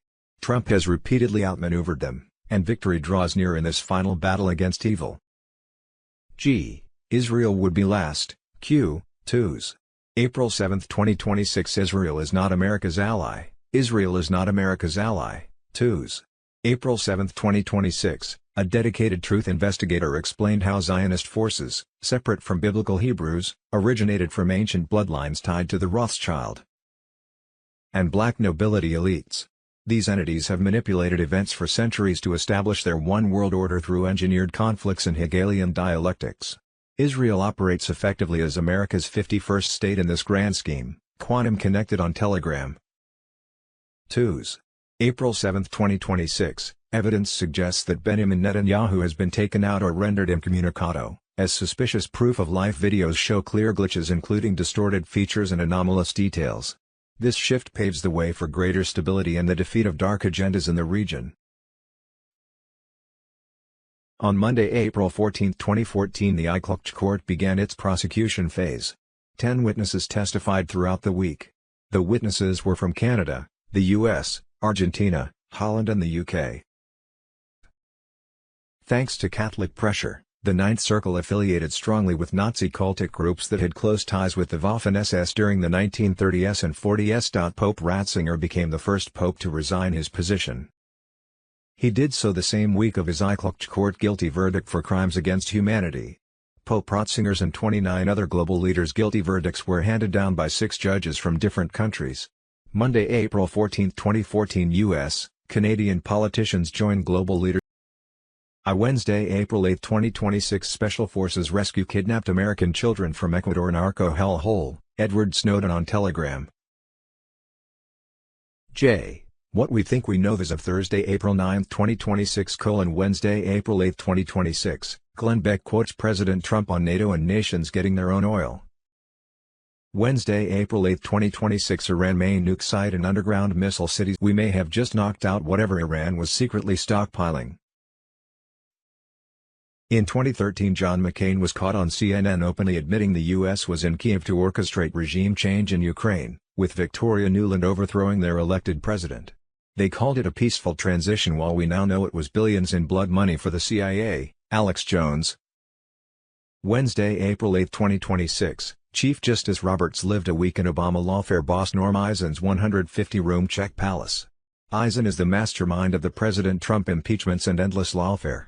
Roberts is compromised by the Obama swamp. SCOTUS is rigged. 10 Days of Darkness on Telegram. Wednesday, April 8, 2026. JAG talks AI for speedier trials and verdicts. Wednesday, April 8, 2026. Saudi Crown Prince MBS drops a bombshell that Obama gave the Iranian regime $150 billion in sanctions relief and Iran didn't build a single street, home, or factory for its own people. Every dollar went to terrorists, missiles, drones, and other weapons aimed at Saudi Arabia, drones, and arming terror proxies like Hamas, Hezbollah, and the Houthis. Iran even shelters senior al-Qaeda leaders, including Osama bin Laden's son. MBS calls it exactly what it was, an ideological project to spread chaos. Wednesday, April 8, 2026, Scoop. FBI file bombshell, $10 million Biden bribe exposed, national corruption scandal ignites, Congress must act. Impeach Joe Biden. Wednesday, April 8, 2026, Top Intel operatives face Judgment Day. DOJ launches grand jury to crush Obama, Clinton and Russiagate traitors in history's biggest political coup case. President Trump has cut off all U.S. funding and weapons to Ukraine, halting over $350 billion in corrupt flows draining American taxpayers. Europe must pay its own way, exposing globalist puppets who profited from the chaos. Trump's global military alliance has arrested Barack Obama for high treason in a military tribunal. As an Illuminati puppet for the CCP and Israeli factions, Obama faces full accountability for pushing AI control grids to enslave humanity. The cabal aggressively deployed AI surveillance to dominate the world, tracking every movement and thought through social credit scores and digital IDs. Their New World Order vision hid total submission as progress, but Trump and the Q movement have fought this tyranny successfully. Human freedom defeats algorithmic control as the alliance wins decisively. The global currency reset surges with gold-backed currencies and the quantum financial system coming online soon. Trump dismantles the Federal Reserve, returning power to the U.S. Treasury under We the People. Nizar and Jazar activate rapidly with debt forgiveness, prosperity funds, and an end to fiat slavery. Operation seized Rothschild Rockefeller vaults, freezing assets while thousands of traders were sent to Gitmo in blackout. In a bombshell announcement that is igniting hope among patriots across the nation, Treasury Secretary Scott Bessent has unveiled a massive crackdown on the widespread fraud that stole hundreds of billions of dollars from American taxpayers.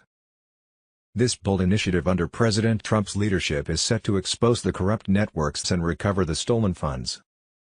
The revelation comes as no surprise to those who have been following the truth movement and understanding the depths of the deep state's deception.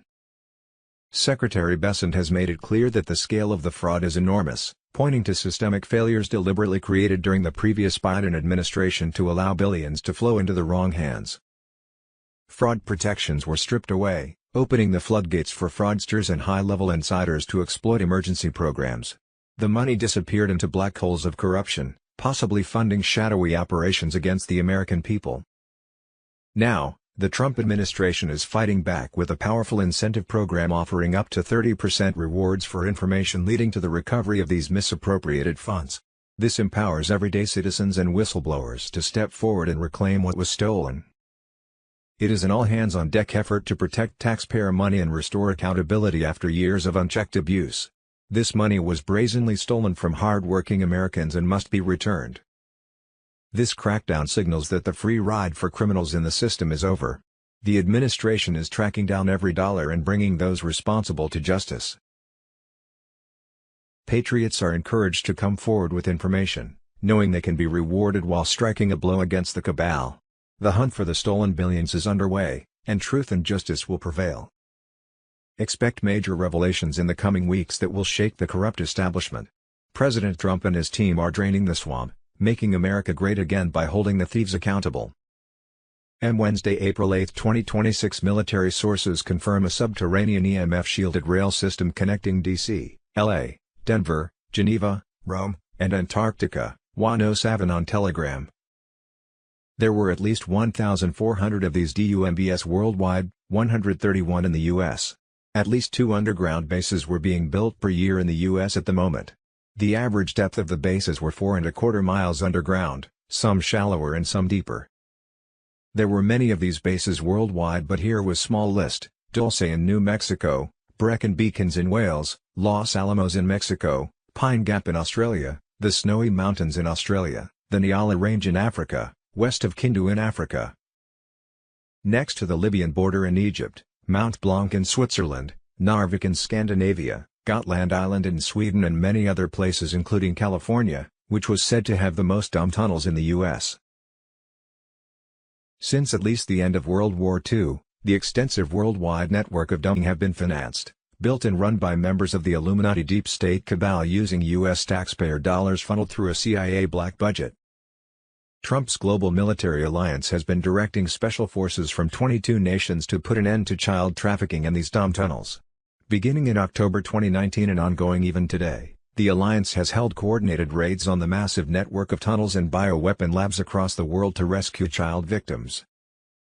A secret U.S. military operation trained for over a year on how to rescue what became millions of horrifically abused children from the extensive network of underground dumb tunnels.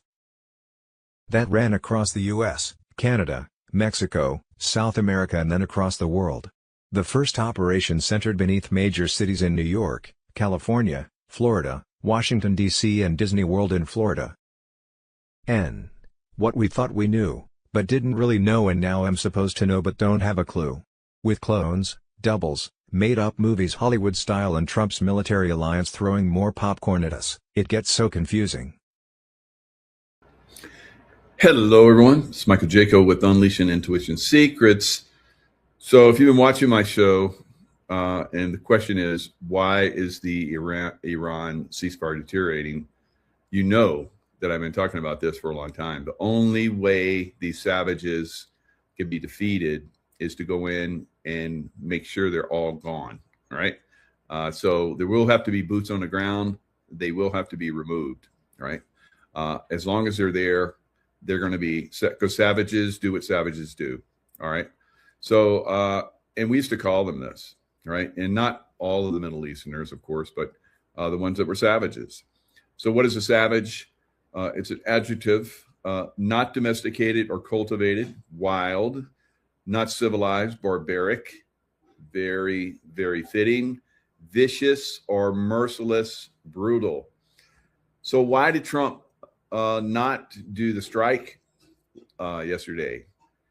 Well, because they were saying that they were going to surround the targets with human shields, right?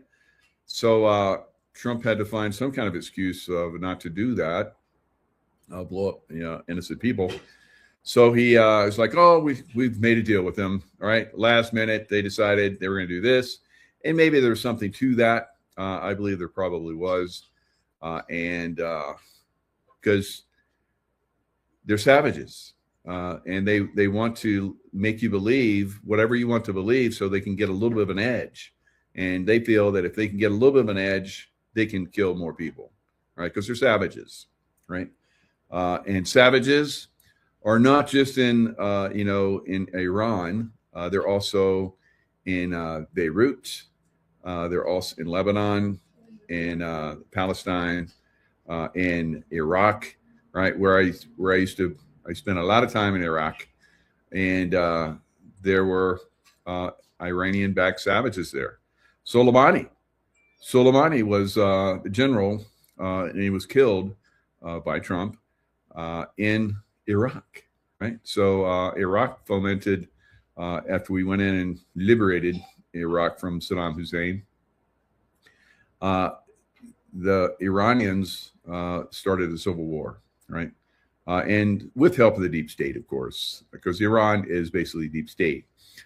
Now, one of the things that President Trump said was that, 47 years of, vicious control and so forth is going to come to an end.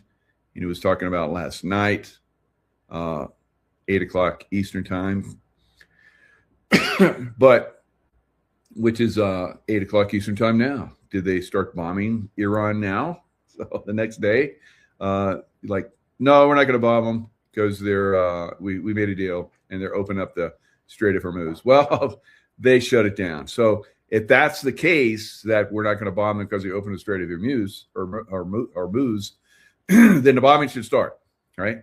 And perhaps the bombing will start later, right? Because it was better to wait another day to catch them off guard, or 2 days, or 3 days.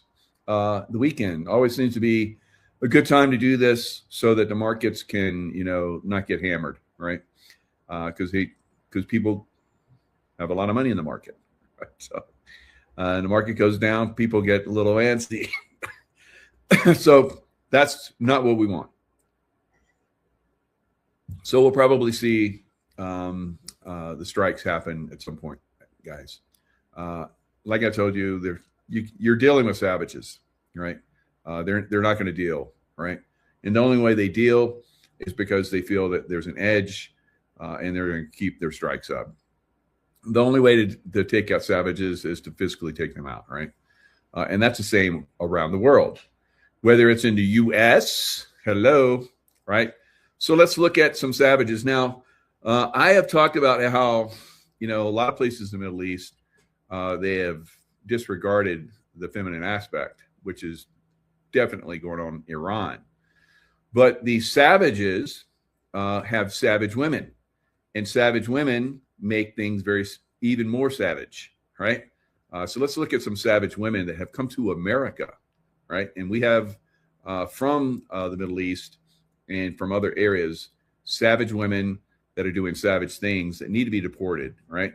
Along with the savage men that are with them, right? It's very simple. It's very simple. And of course, again, I'm not talking about everyone that's Middle Eastern, right? So let's look at some savage women, all right, that are have been picked up, I guess, by ICE and are getting ready to be deported.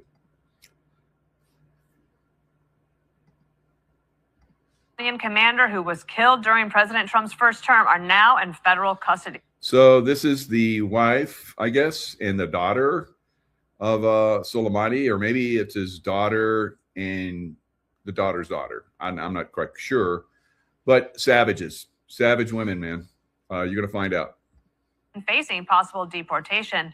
This after Secretary of State Marco Rubio revoked their green cards. The niece of the late General Soleimani is known as a regime apologist who promoted the IRGC, even while she and her daughter lived a very luxurious Western lifestyle. Joining us now. All right, so here you see they're scantily clothed, and they have like a TikTok, they're TikTok performers or whatever. So they have a TikTok, channel, and they get a lot of views. Now, they're from the IRGC, of course, grandniece of General Soleimani, who was killing Americans, right? That's why we killed him. He was a savage. So here are savage women from a savage man, all right? So when you see people like this, you're not going to have sympathy for them, because what are they doing? They're coming to America scantily clad, and showing themselves everywhere. If a hair gets out from under a burqa in Iran, and they have done this, and these women are from that group that does that, and they're being paid to live here in America. They're getting money. Sheila Nazarian, she fled Iran as a child. She's now a plastic surgeon. She joins us now. And Sheila, as we were saying, this is pretty stressful times. I want to read to you this headline from an Arab news article saying that the U.S. arrest of slain IRGC commander's kin lays bare scandalous double standards as Iran continues crackdown on women's freedoms. Images of the two women living lavishly in LA spark anger online. Have you heard the same? Absolutely, Dana. These women are posting in bikinis on yachts. They are wearing V-neck dresses down to their belly buttons. They are wannabe Instagram influencers, all on the blood money that was embezzled, stolen from the Iranian people.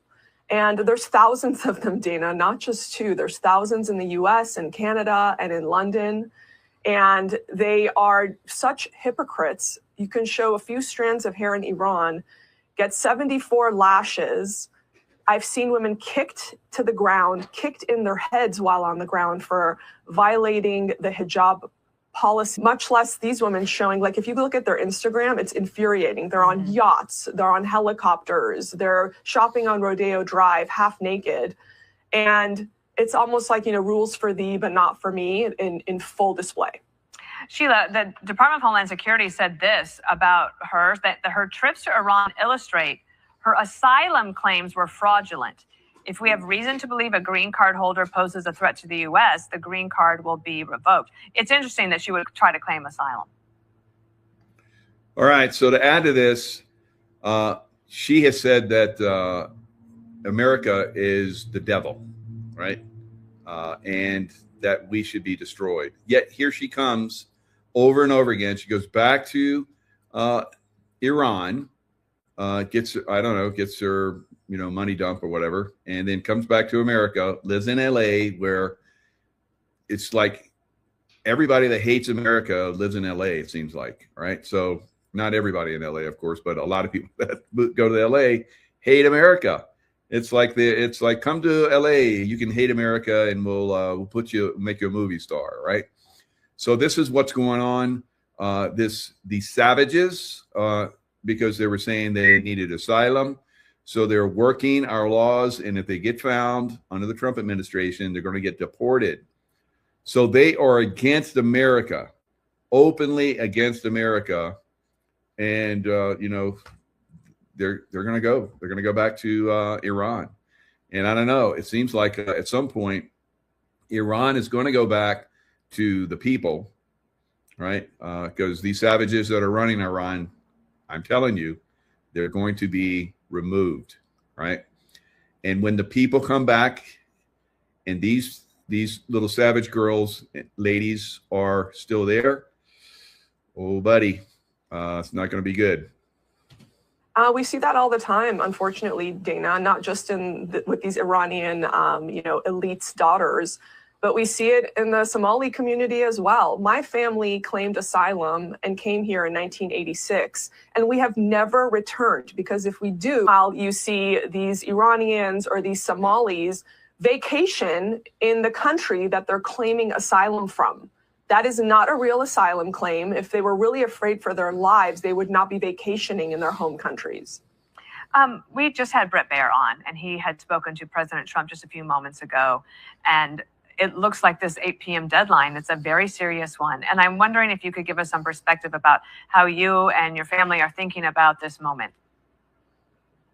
Yeah, and I want to, address the 2 French prisoners that were released. Perhaps that wasn't a good faith thing. Perhaps that was because France denied Israeli airspace to transport U.S. weapons, and that was the deal they made with Iran.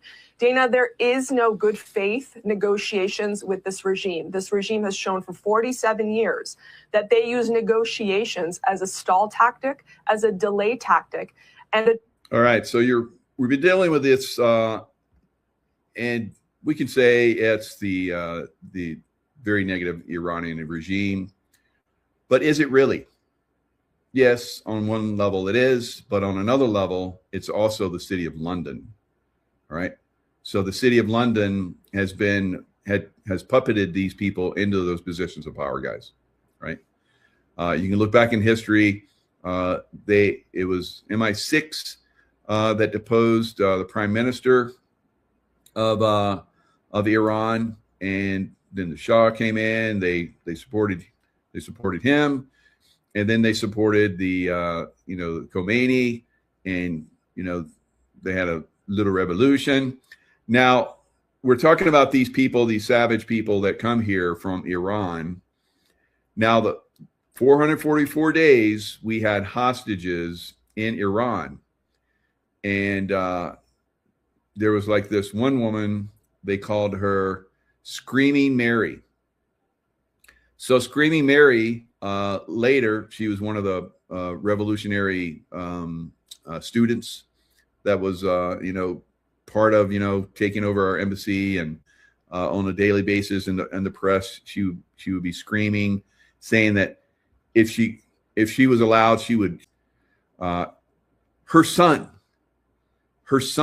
is, because remember, she was corrupted in the universities in Iran. Her son is living, I think, in LA. I don't know, maybe he's living in America somewhere, and he's a professor. He needs to go. So he's teaching our children, all right, our students in university, to hate. And that's probably why, they're all living in LA, guys. It's Democrat hellhole, right? So we're starting to see this now. I've had guests on. Sheila Holm has talked about this. She talked about how there was a lot of Iranians that came, after the Shah fell during the time frame, and they came to San Diego, but they took over like housing that was supposed to be for underprivileged people. They took it over. So this is not something new. This has been ongoing for a long time. Now it's getting exposed. All of the fraud that has been accumulating in America over time is being exposed. Maybe we'll have Sheila come back on and talk a little bit more in depth about this, but this is something that she's mentioned before in the past, right? So it is,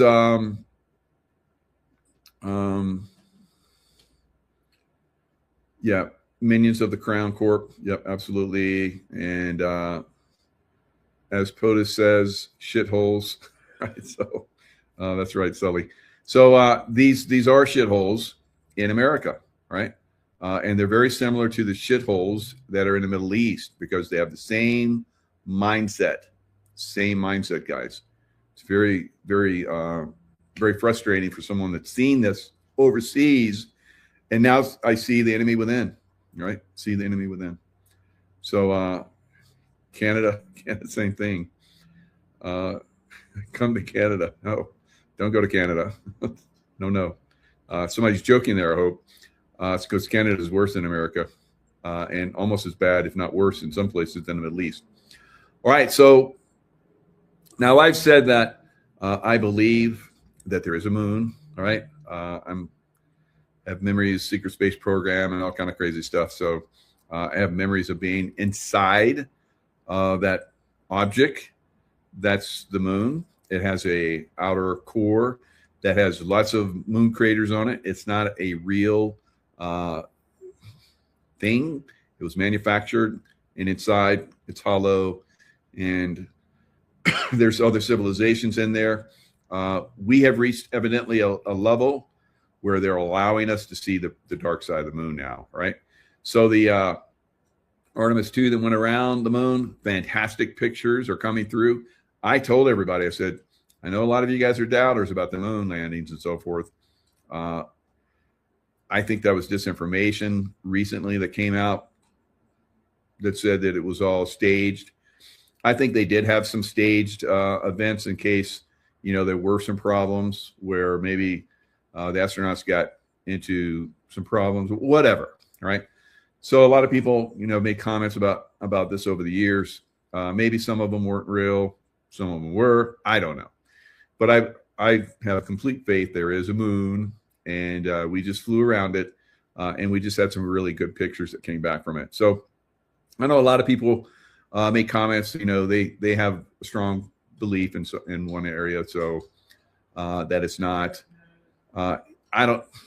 I'm open-minded, guys. I just look at everything, but I believe, that it is real, right? So we'll find out. All right, so let's look at some of these pictures. Here we see the moon as taken from the Orion spacecraft on its approach to the lunar flyby. This is a first quarter moon, and sunlight is coming in from the right side. Also, to the bottom right edge of the moon, we can see the Oriental Basin with this large black patch of ancient lava in its center. This Oriental Basin is a 600-mile wide impact crater ringed by mountains. So this is a big impact that the moon once had. Now we see the resultant feature of that. And here is a gorgeous photo of the moon and of the Earth from later in the lunar flyby mission. We see the waxing crescent moon clearly visible, and then to the right, just about to set below the horizon, a tiny crescent Earth. Just wonderful. And here is another incredible image of the moon taken by the Artemis 2 crew. And we really see that 600-mile wide impact crater Oriental Basin right there, roughly in the center of the moon to the south. All right, so in some of these shots, you're seeing some stars. In some of them, you're not. Now, the reason why in some of them you're not is because if you go outside, if I went outside right now and looked up and didn't see any stars, that's because there's a lot of light out there, right? Now, when that sun goes down, I'll be able to see the stars.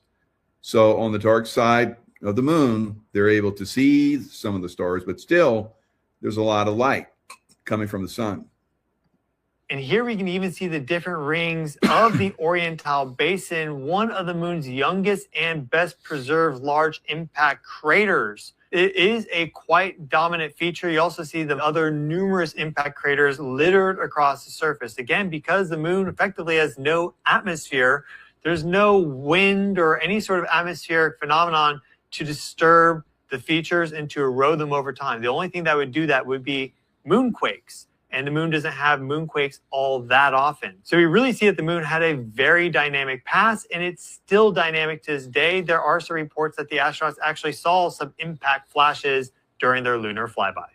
And here we see an incredibly detailed image of the surface of the moon showing all the different impact events, the different sizes, ages, and more.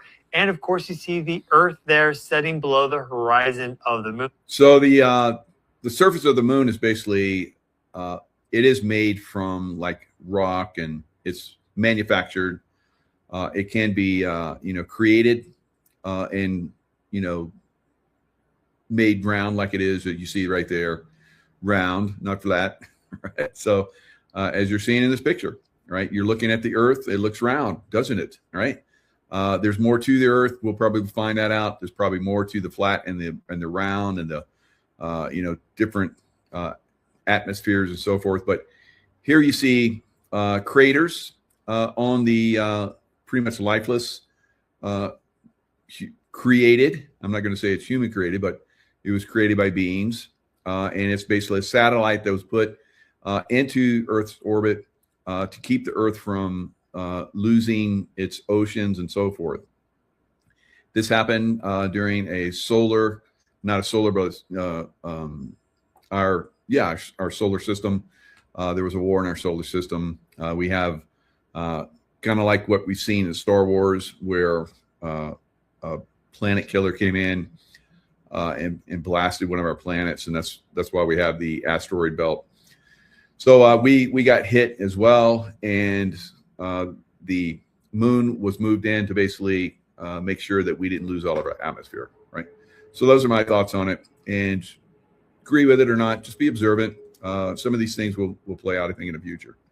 So this isn't Earth set, something that you would probably see should you spend any length of time on the moon traversing across the surface. So maybe in 50 years when there's space tourism, this is a site that you could see yourselves. And one thing to note here is that you see the Earth, you see the moon, you don't see any stars. Well, why is that? Let's explain.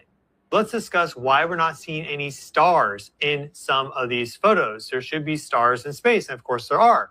Why aren't we seeing them? This is a question that people have asked going, all right, so a lot of people have jumped on this already and said, see, blah, blah, blah. All right, so now it's going to get explained.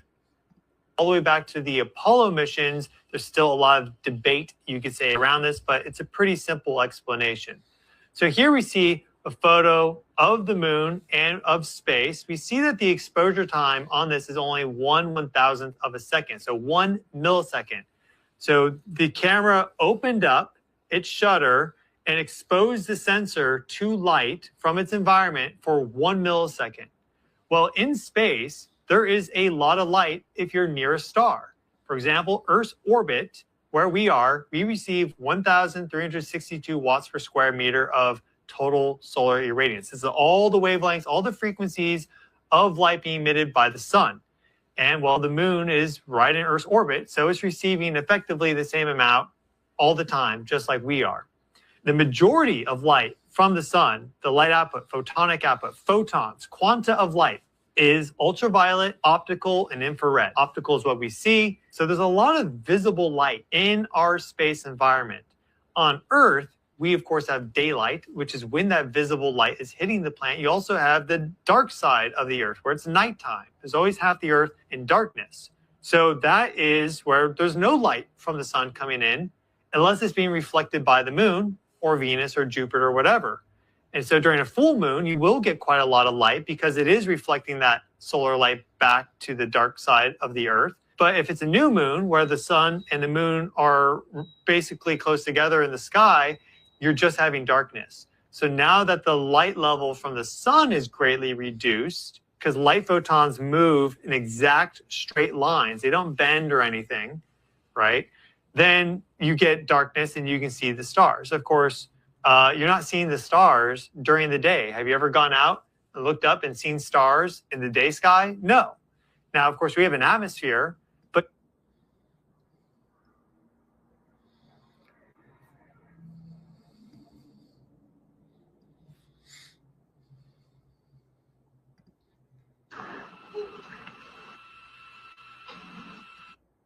see stars in outer space? Again, this is daylight conditions that they are operating under. I wonder, do you still see stars in outer space?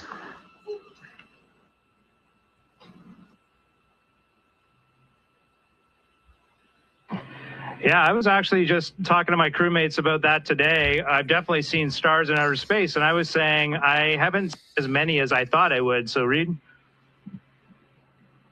We have so much illumination from the sun on the moon and the earth right now. It is hard at times to see stars. Just like when you walk out in the daytime, you see a blue sky but no stars.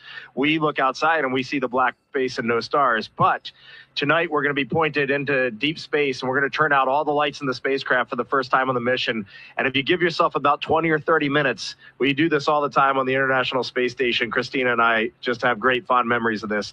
You'll start to see the stars, and if you give it enough time, you will see so many stars. It's hard to see the constellations because there are so many stars out there. And the coolest part of those stars is they do not twinkle at all. They are just perfect. They almost look just perfect pinpricks of light. So that is our homework for tonight, Jeremy. We are doing that. We'll take a picture. All right. So there you go. There's lots to learn, guys. Soon, many of us are going to be out in space. Tourism space is coming. Not for you guys that are negative, though. You guys stay on Earth. And go ahead and make yourselves known now, because we're going to put you last on the list, right? No, I'm kidding. Whatever. Maybe your guys are going to be the first, or you can come back and say I was stupid and wrong, right? So whatever. All right, so let's talk more about disturbing news, because you guys know that I believe that the deep state is pushing us into another lockdown, and this one is an energy lockdown. It's already starting to manifest in a lot of places. I talked about it several days ago on a video, had lots and lots of views. So you guys you want to know, right? And I'm telling you, you want to know, because if we expose these bastardos, they can't get over on us, right? So we have to do that early, because we were late to the game, unfortunately. I was watching it, and it was really before I had a big presence on YouTube, and then I was like, I saw it, and then I started. I got to talk about this every single day. So we weren't that ahead of it. Now we've been ahead of a lot of things, like we dimed it out very early. This is something that needs to get exposed. Now, even though we are exposing it, they can still push us into this thing. And I think it's almost every country but the United States is pushing this, guys. It's every country. They know what they're going to do, and they've been planning this, and they've been progressively pushing us in this direction for quite some time. All right, the trumpet. Thanks for that. Thanks for that super chat. Nice, thank you. All right, so we're pushing into this lockdown, guys. It's already starting to manifest in some areas. Now listen to this one woman, Survival Lily from Germany. She's always been on this. She's front line on when these guys start to play their games, and she picks up on it really quick. Now watch what she says about Germany. Germany. So now if you are a German citizen, if you are a male between 17 and 45 years old, and you want to leave Germany for more than 3 months, you need a special permission to do so. So imagine that you're going to leave, you name the country, because a lot of, I know people from all over the world watch this, but I'll just use America. Imagine you're going to leave America, and you're going to leave America for more than 3 months, and you're between 17 and 45 years old. That's the age of the military age, right? So if you're going to leave more than 3 months, they want to know. And it sounds like they're going to restrict that. What do they got planned, right? So we know they've been pushing, all of those European countries have been talking about getting ready for war with Russia, guys, right? Persons who have reached the age of 17 must obtain permission from the responsible career center of the German Armed Forces if they wish to leave the Federal Republic of Germany for more than 3 months. Previously, this regulation only applied in crisis situations, meaning an increased external threat or an actual armed attack on the Federal Republic. So this is really concerning to hear. If I was a young German male, I would definitely think about leaving the country, because if laws are changed to a situation where you cannot leave anymore, then I'm really asking myself, what are they planning for Germany, right? So I'm not surprised that. All right. So you have to stay big picture, guys. You can't just be in your own little world, in your own little town.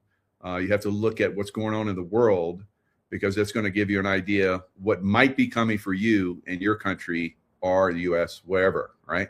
Because I've talked about what they get away with in Australia, and they're starting to get away with locking down Australia already, guys.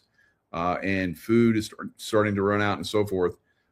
They could bring that here to America very, very quickly, right?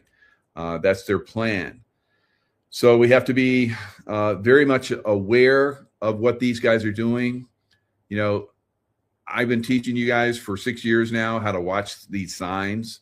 If by chance I get locked out of, YouTube again, it's something you have to be aware of on your own. And even Rumble, there's stuff that I had on Rumble that has now been taken down. Even Rumble took down some stuff. So just be heads up. Something could very well be coming, and you never know, right? So things are going to heat up in the Middle East. They're already heating up, right?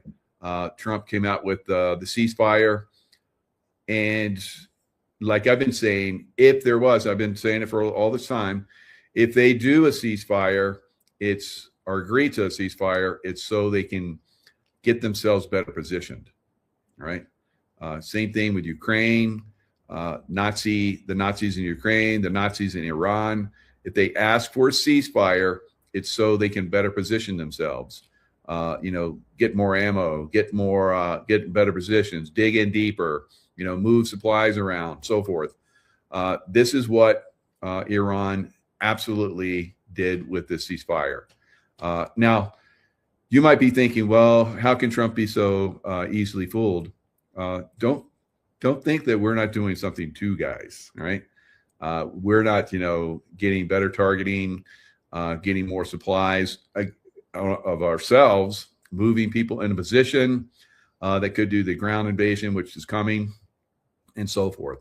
So just be, very, flexible in your thinking. Don't get stuck on, we have a ceasefire. Things are good. Look, Trump did it. He's a peacemaker. He's a peace dealer. You're dealing with savages.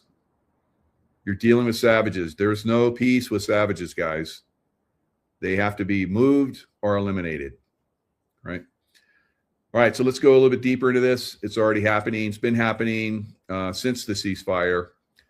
Saudi Arabia, UAE, Kuwait, Qatar, Bahrain report attacks after Iran-U.S. truce, right?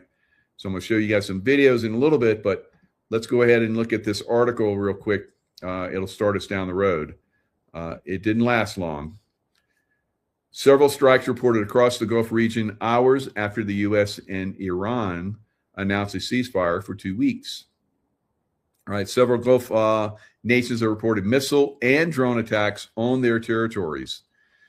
Now, I've heard a lot of the little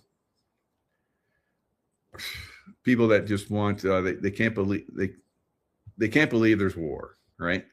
And I'm not saying that I think we're coming to the end of war.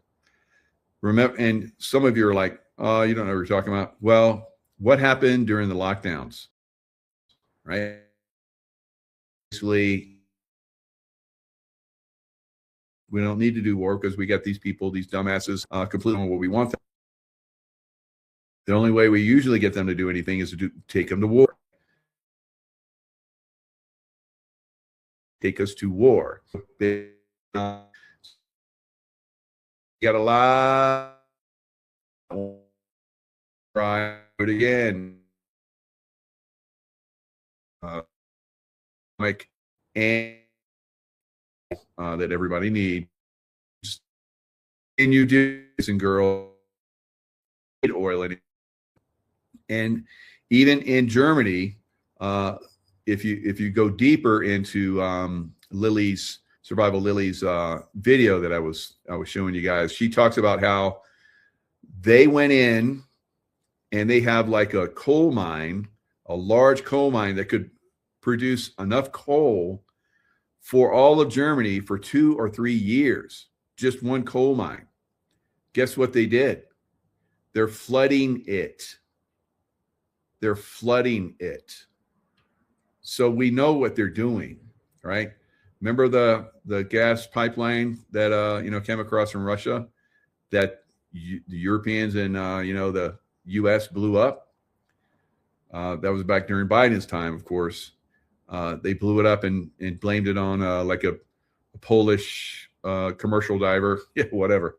So that was part of this longer term plan, guys, to put everybody in this position where it's easy once the Strait of Hormuz is shut down to cause this lockdown that's coming. It's coming. It's a tsunami that's on the way. It's coming, right? So, and this is another reason why, because we're dealing with savages, and you guys in your European capitals have savages running the show. UAE's defense ministry said in a statement that the sounds of explosions heard in different areas across the country were caused by air defense systems intercepting ballistic missiles, cruise missiles, and unmanned aerial vehicles. The air defenses are currently dealing with missiles and drones coming from Iran, the ministry said. So operations in Abu Dhabi gas complex were also temporarily suspended after a fire broke out due to falling debris.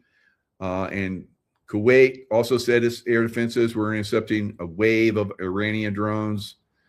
Kuwait's defense ministry, same thing, air defense responded intense hostile Iranian attacks. Does this sound like someone that's in a ceasefire? Kuwaiti armed forces, it sounds like somebody's taking advantage of it. Kuwaiti armed forces intercepted a large number of drones, because that's what savages do, remember, right? Some of which targeted vital oil installations and power stations in the south of the country. Several material damage, severe material damage, and Kuwait's Interior Ministry, Bahrain's ministry also reported alleged Iranian attacks, which injured 2 people. 2 citizens sustained minor injuries, houses blown up. Explosions were heard in Bahrain's capital, Manama. And in the morning, AFP News said its journalists saw smoke rising from Sitra Island, which hosts Bahrain's principal energy facilities. So they're hitting energy, and they're hitting water desalination plants. So now a lot of the Democrat idiots are screaming that Trump is going to go in and bomb their. It's like it's not right. It's against the Geneva Convention. Blah blah blah. Right. So yes, we're not targeting stuff for the people if we can help it. But now we're getting to the point where we have to destroy their energy infrastructure, because that's what they use to run these, drones and so forth, and keep these facilities going so they can attack the Middle East, our partners in the Middle East. All right, Gulf countries have faced repeated drone and missile barrages from Iran over recent weeks. So it's not anything new. Nothing's changed. These savages are going to continue to do what savages do, and that's kill others, right? And do very savage things and promote others to do savagery, just like those 2 knuckleheads, nieces of the Soleimani monster, roadside bombings, and so forth. So now let's look at Beirut, because Israel said, no, we're not going to bomb Iran, but we're going to go after Iran's little puppets, especially the ones in Beirut, which are, shooting missiles at us. So that's what they're doing. They've gone in and they started hammering Beirut. And here's some of the pictures that are coming from it right now. So in Beirut, I think there's 187 people that have been killed. So the Israelis are really hammering Hezbollah. And Hezbollah has really dug in throughout all of Lebanon. So even the capital, Lebanon now, central Lebanon, is being targeted. Here's Lebanese army soldiers. So Lebanon is really a funky place. They have Christians and Muslims, especially the radical ones like we're seeing, don't get along, right? I know there was one time I walked by one of their neighborhoods on a mission that we're running, and the guy that was in that city that looked like some kind of third world hellhole, right next to beautiful Beirut, the Christian side, was yelling and screaming at me like he wanted. Good thing I got a gun, but this is savagery, right? Savages, unfortunately, guys, because they're going to bring savagery to you unless you bring. So I trained and I fought and I went overseas for 35 years. So those pictures would not come to America, but I think they might. In fact, I think they will, right? Unfortunately, because we have those savages here in America now. Biden let them in. And, well, they've been coming in for a long time. All right, so let's look at Iran bombed Saudi Arabia's oil, and aircraft's been shot down, all kind of crazy stuff. So, and it looks like UAE, United Arab Emirates, has gone in and bombed Iran. It's like, all right, we're in this war. If America's backing off, we're taking it to you. All right, so they went and bombed Iran because they got bombed. Hello, right? So the savagery comes to them. They're like, that's enough of this shit. We're going to take it to you guys too, right? So it's getting heated. It's starting to go to the next level, and this is part of the reveal that has to happen, guys. Morning, we have news that Saudi Arabia's vital east-west oil pipeline carrying crude from the Gulf to the Red Sea for export has been attacked. Details are now indicating that it was hit with an Iranian drone, the Shahi drone. We believe it was a drone strike destroying part of the oil pipeline. Saudi Arabia's entire economy is linked to the oil industry. That's how they make money. That's how they enrich themselves. Iran now blowing up a critical oil pipeline or part of the pipeline. It is a massive pipeline. They were likely blowing up one of the terminals, I would assume, at the loading and offloading points. But huge news. We're supposed to have a ceasefire. There's not supposed to. The U.S. hasn't dropped a single bomb since the ceasefire was announced. Yet we've got Iran is unloading, firing all over the place, blowing up critical infrastructure in Saudi Arabia. We've got Israel unloading as well. So we have all sides. Everyone's fighting still except the United States of America. I want to make that clear. We're the only ones who've taken a step back. We're the only ones who. Well, not completely, because he revealed another one just shortly. Remember, I told you guys that when I was in Iraq, the Iranians were causing lots of problems all over the Middle East where you have savagery. It's from Iran, right? So we went in, United States, because we're still there in Iraq, and we blew the hell out of, there's an Iranian general that was in Iraq, and as you're going to see after this little clip, they went in and blasted the hell out of these terrorists that are getting ready to, foment devastation probably in Iraq, like they did in the past from Iran. So it's on. It's game on almost everywhere now, and they have to be savages are going to savage until they get eliminated, guys.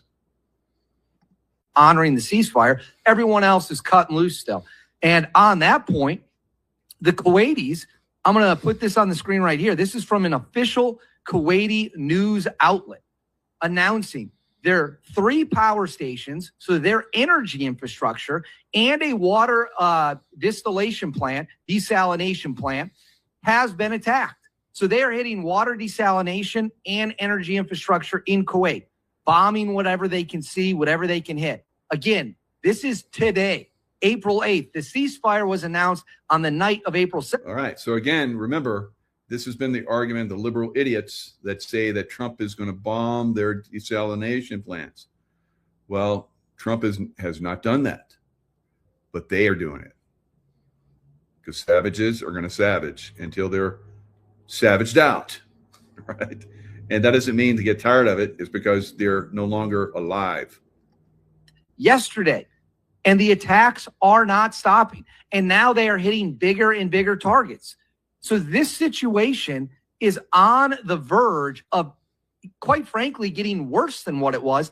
And the IRGC, who's now running the country of Iran, the most radical people in the country are running it. That's where we're at as of the ceasefire. Says it shot down an Israeli spy drone, a Hermes 900 over Fars province. The IRGC saying any U.S. or Israeli aircraft entering Iranian airspace, even without conducting operations, will be treated as a ceasefire violation. So Israel sent a drone into Iran. Iran blasted it out of the sky. Drones are way easier to shoot down than fighter jets due to the fact they fly low, they fly slow. Anyone with a manpad or even a machine gun can bring one down. So an Israeli aircraft, an Israeli drone has been shot down at this hour. So according to the IRGC, and they shot down, to be fair, the United States has admitted, I believe they shot down at least 13 of our drones. We don't know how many Israeli drones they shot down. But again, all signs point to this situation heating up. All right. And then right here, it says Iran has told vessels, Strait of Hormuz update. Iran has told vessels attempting to transit the Strait of Hormuz that it is still closed, and any ship that attempts to transit will be targeted and destroyed, according to Reuters. Now, what is causing them to say they're going to do that? Iran is saying that as long as Israel continues its attacks on Lebanon, the Strait of Hormuz will remain closed. The entire point of the ceasefire was to get the Strait of Hormuz open. That was all right. So the Strait of Hormuz is not open, guys. All right. They've closed it back down. I think they'll let a couple ships through, and just to show, hey, we're doing it to basically have a show so that they could do what savages do, right? So this is where we're at. So at some point, we're going to unleash all hell on these savages, guys. All hell. And send them back to the Stone Age, like President Trump talked about. So it's going to be at the timing and at the correct timing of the U.S. military. Now, CENTCOM, who's running this show, and the entire military, if you look at the entire military, only 10% of the U.S. military is going after these savages, right? These deep state savages. So the U.S. military that was built and used by the deep state for a long time is now turning against its creator, right? And so we've only used 10% of our military to basically kill the savages, right? Now, I don't know what's going to happen to the city of London, but somehow that place has to be bleeded. It has to be bled. because they're bleeding, pedophile and adrenochromine right now, probably. So at some point, that bloodletting has to happen there. And I don't know how that's going to happen, but it's going to happen. Supposed to be the big win. Of course, the Strait of Hormuz was open before the war started, so getting something that we already had before the war started isn't really a win of any kind whatsoever. But now, literally a half a day later, simply one night later, the Strait of Hormuz, the Iranians are saying, will be closed until the bombing attacks in Israel are over. Now, I want to put this up on, the bombing attacks by Israel in Lebanon are over. Now, we know that an Iranian oil facility was also blown up this morning, again, after the ceasefire was announced. So there you go. That's a UAE Air Force Mirage 2009 fighter, which bombed the Iranian refinery plant in the island of Levant after the announced ceasefire. So they didn't start it, Iran started it, and then UAE struck back. Now, was this planned that the U.S. would step back so that it would give a reasoning and excuse for some of the other Middle Eastern targeted countries to start their own strikes and get in on the game? Very well could be. So very interesting how this is starting to move in a little bit more of an escalation to really take out Iran. All right, one more from David Hookstead. Does a great job. I check his information out. He's always posting. This is footage of an attack, a large-scale attack that took place on Iranian-backed militias in Iraq. You can hear a variety of different weapons. You can hear gunfire on the ground, explosions. Looks like there's a rocket in the air. Heavy gunfire on the ground, likely trying to shoot at U.S. drones or U.S. helicopters.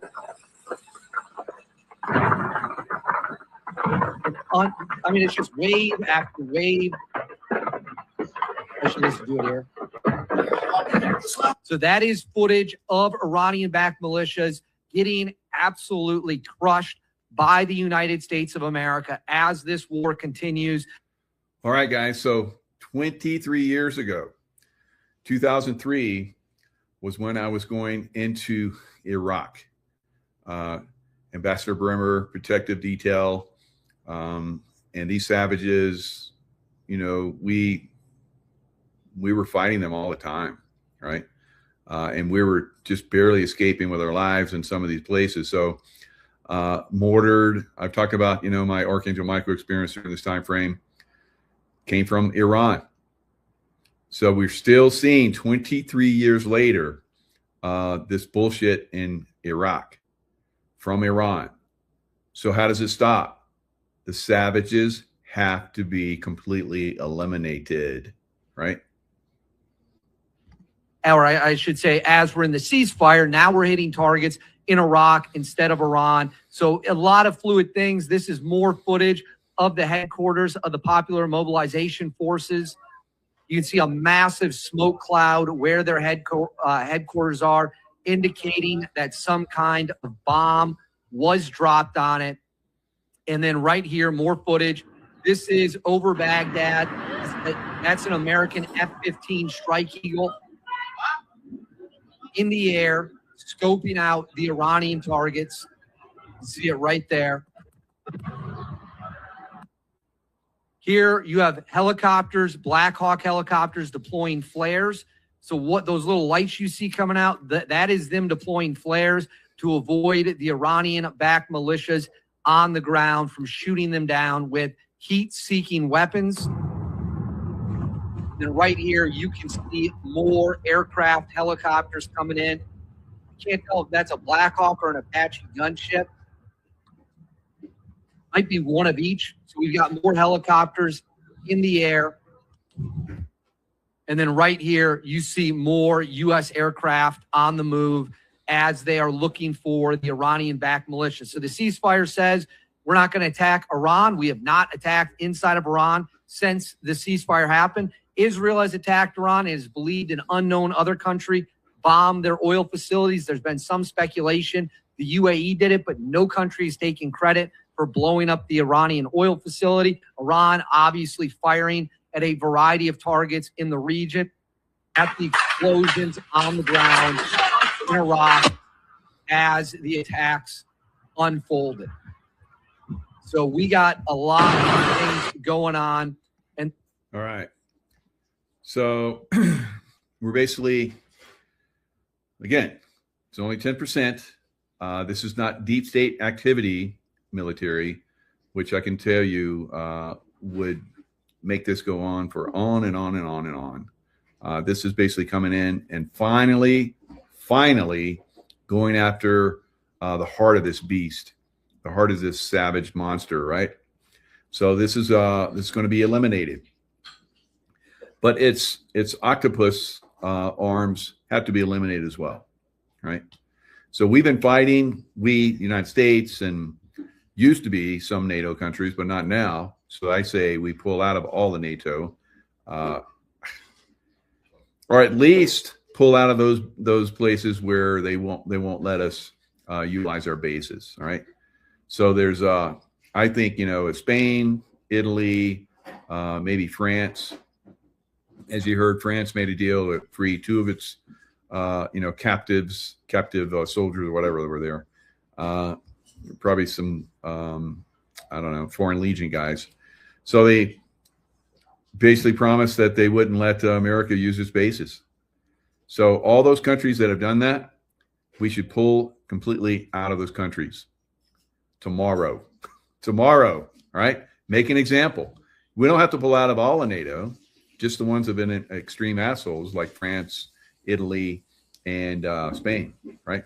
And maybe there's another one out there that I'm not aware of, but if they've gone full asshole, pull all our troops out, because we're basically paying to protect them, right? We're paying to protect them. You and I, we are paying to protect these asshole countries.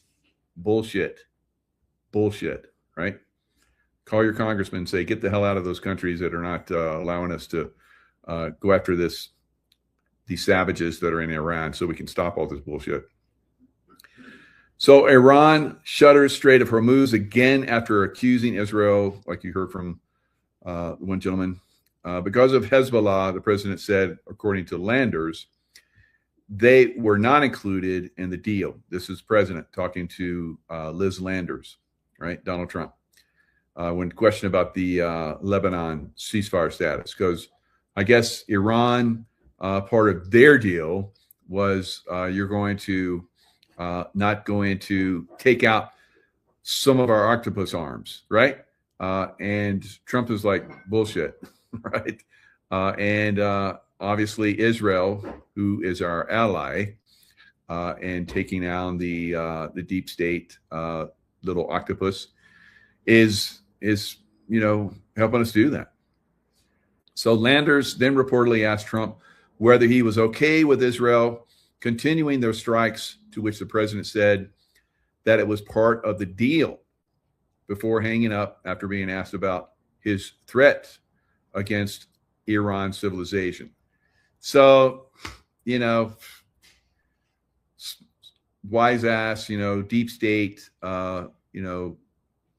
corrupt media, trying to put President Trump in a situation, and he's just like, I'm out.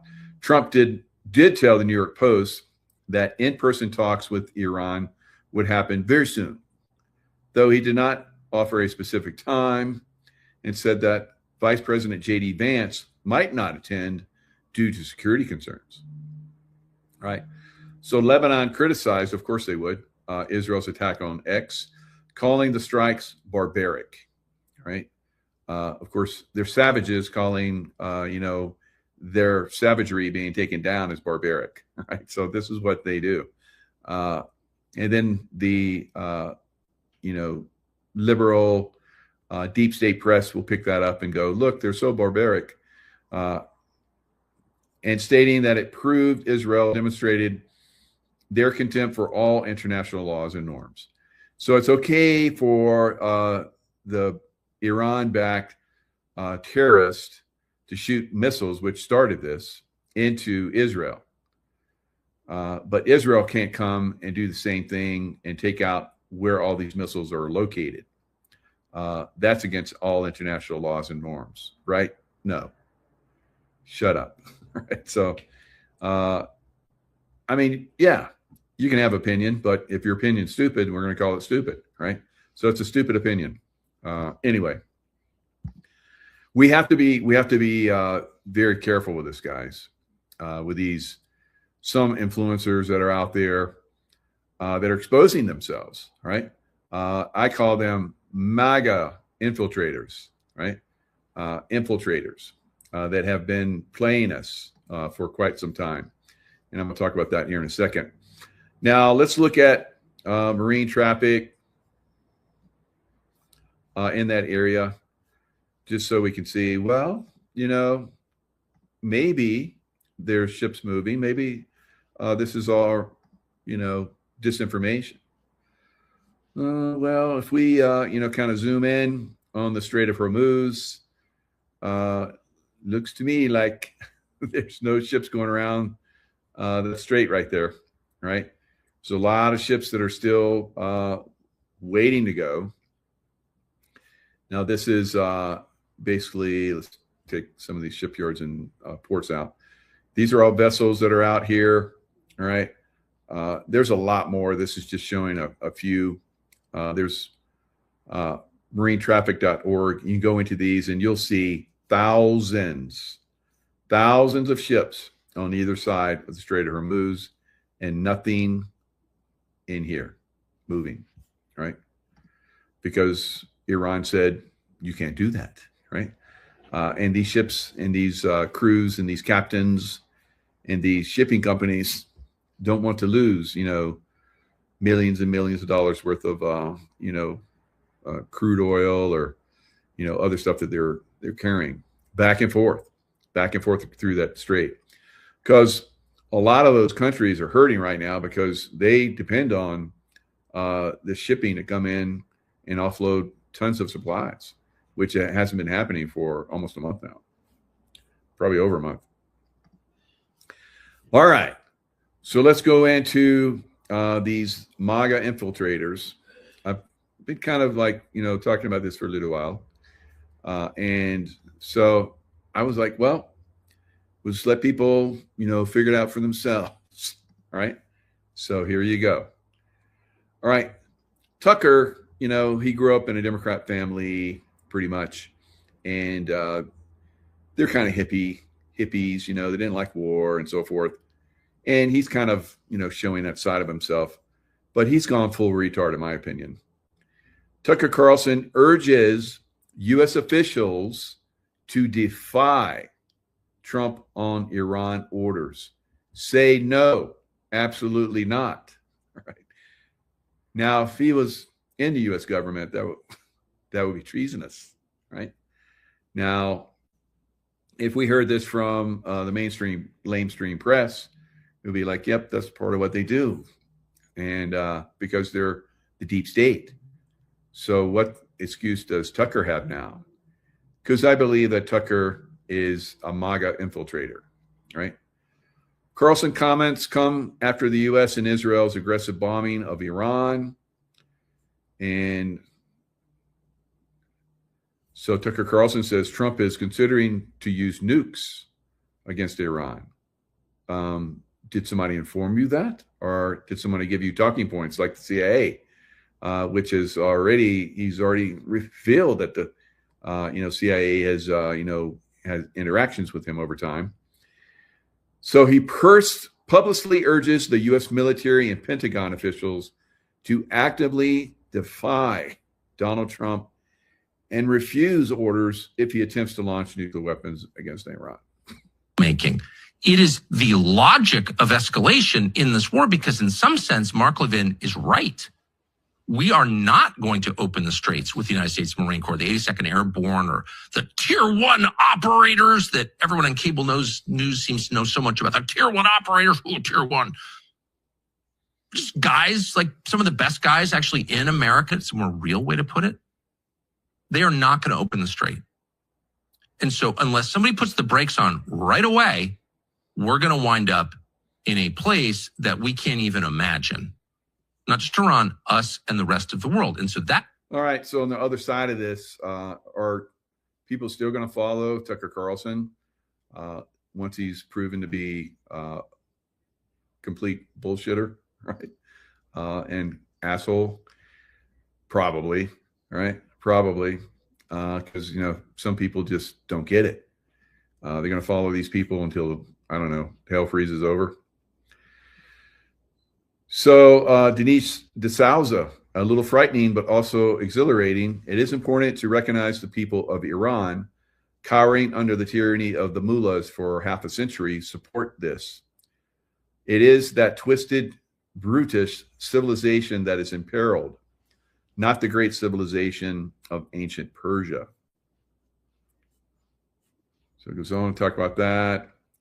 So talks with Glenn Greenwald. A lot of these guys have gone full retard, guys. Complete and utter full retard. It's pretty sad. Pretty sad to see it. But it is what it is. All right. So here's another full retard exposure. Alex Jones. We've been exposing him for quite some time. And now he exposes himself, right? He goes full retard as well. So they're basically throwing themselves into the fire, right? So their deep state handlers are basically telling them, pull no punches, go full retard. It doesn't matter. We're your puppet master. You will do as you're told. And the preachers around him act very demonic. Jesus. Is that what really is under attack here? Maybe that's what's been under attack for a long time. Maybe our whole lifetime. Maybe almost everything we see is an attack on that faith. The one faith that is always attacked.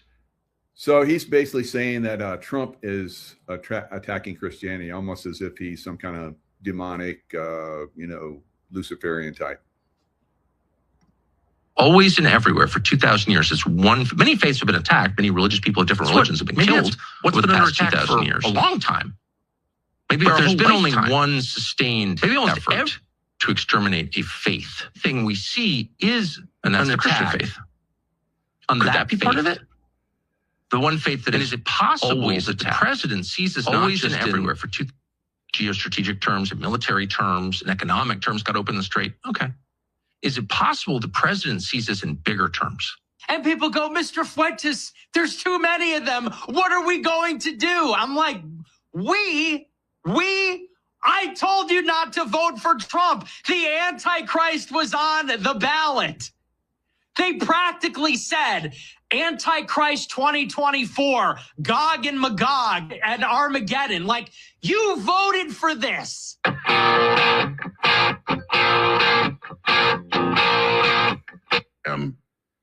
All of them comparing him to Jesus, comparing the weapons officer shot down on the plane to Jesus.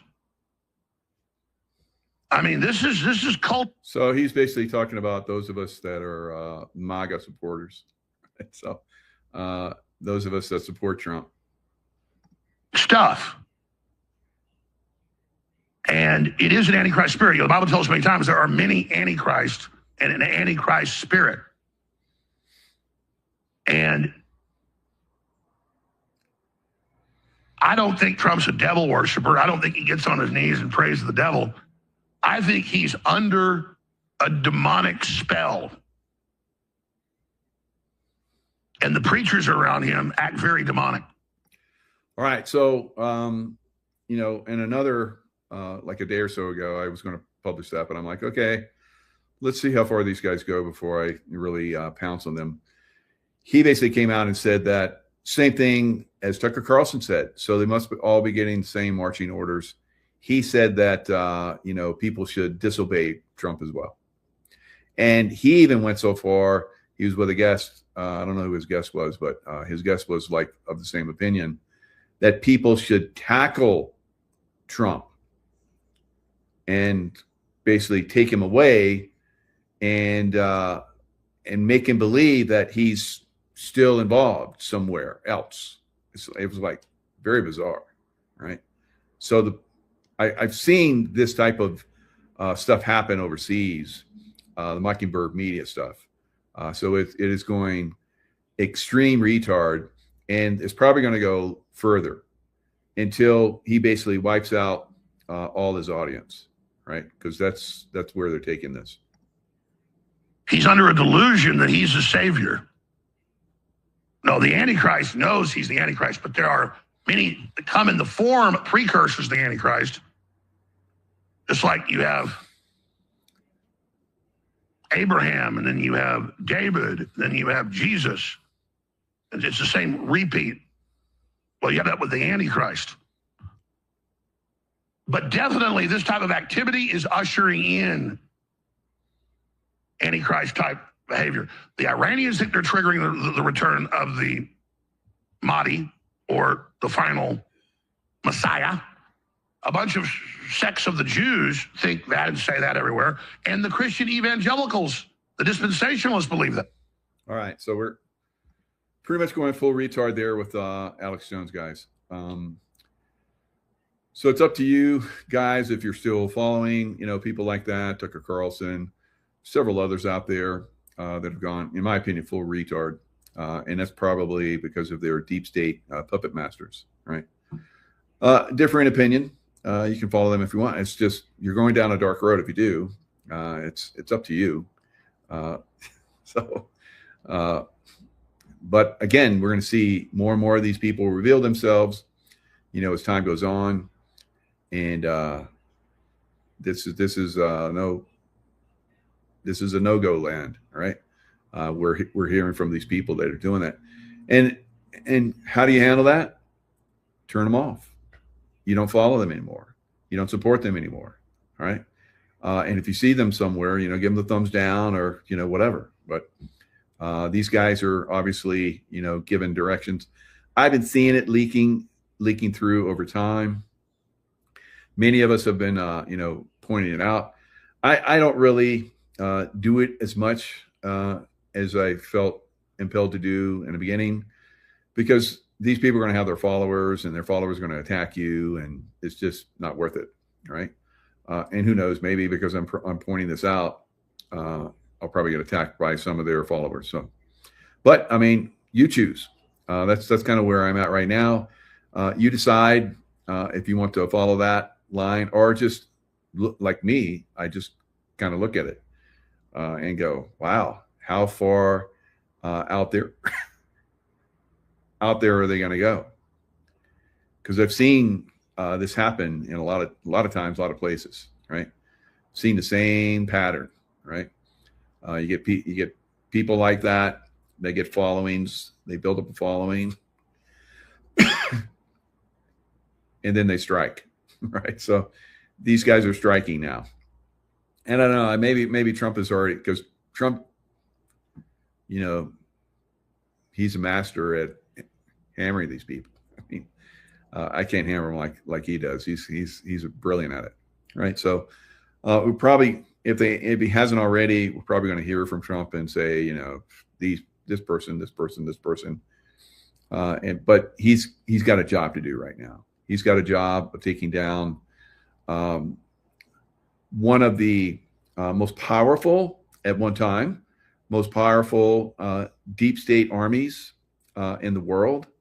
That was built up over 47 years, and now it's been taken apart. All right, very short order, by the most powerful military in the world that was built by the deep state. So we're using the deep state stuff, and of course, Israel, deep state. We're using Israel too. Yeah, we're supporting you. Yeah, go ahead and bomb Hezbollah. Go ahead and bomb Hamas. Go ahead and bomb Iran. Right. We sent you the material. So they're doing the work of the good guys. Who knows? Who knows what's going to end, where it's going to end.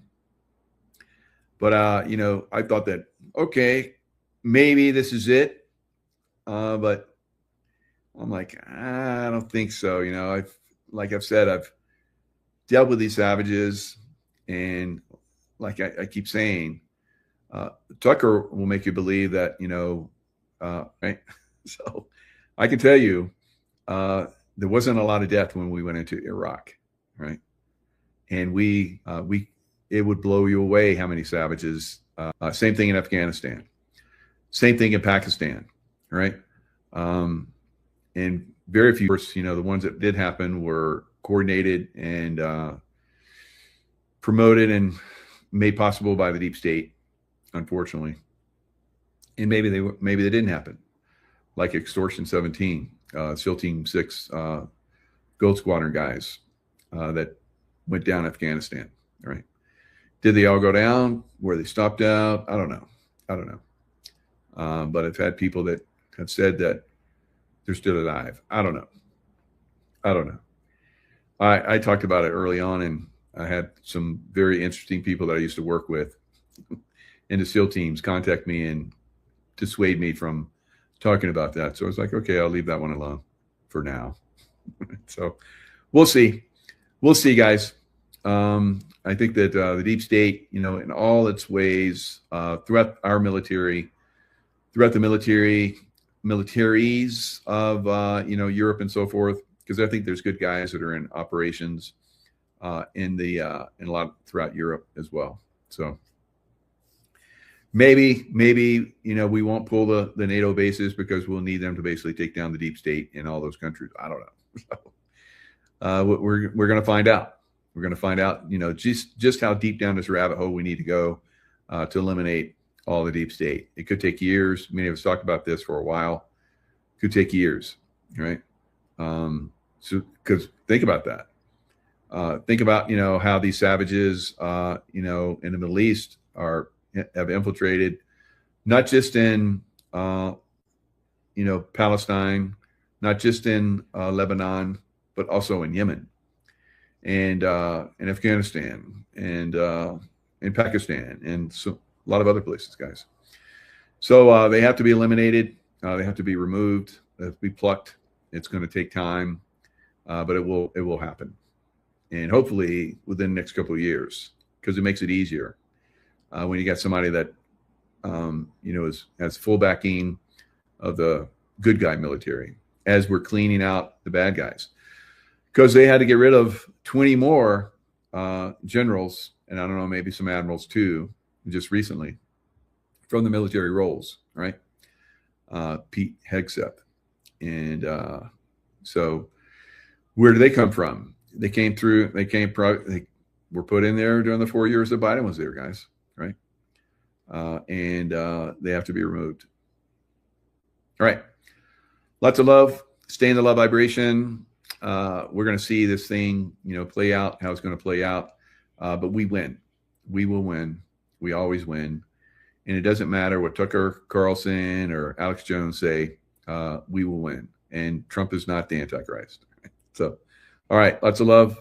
Stay in love vibration. We'll see you guys next time. Restored Republic via GCR. Judy note.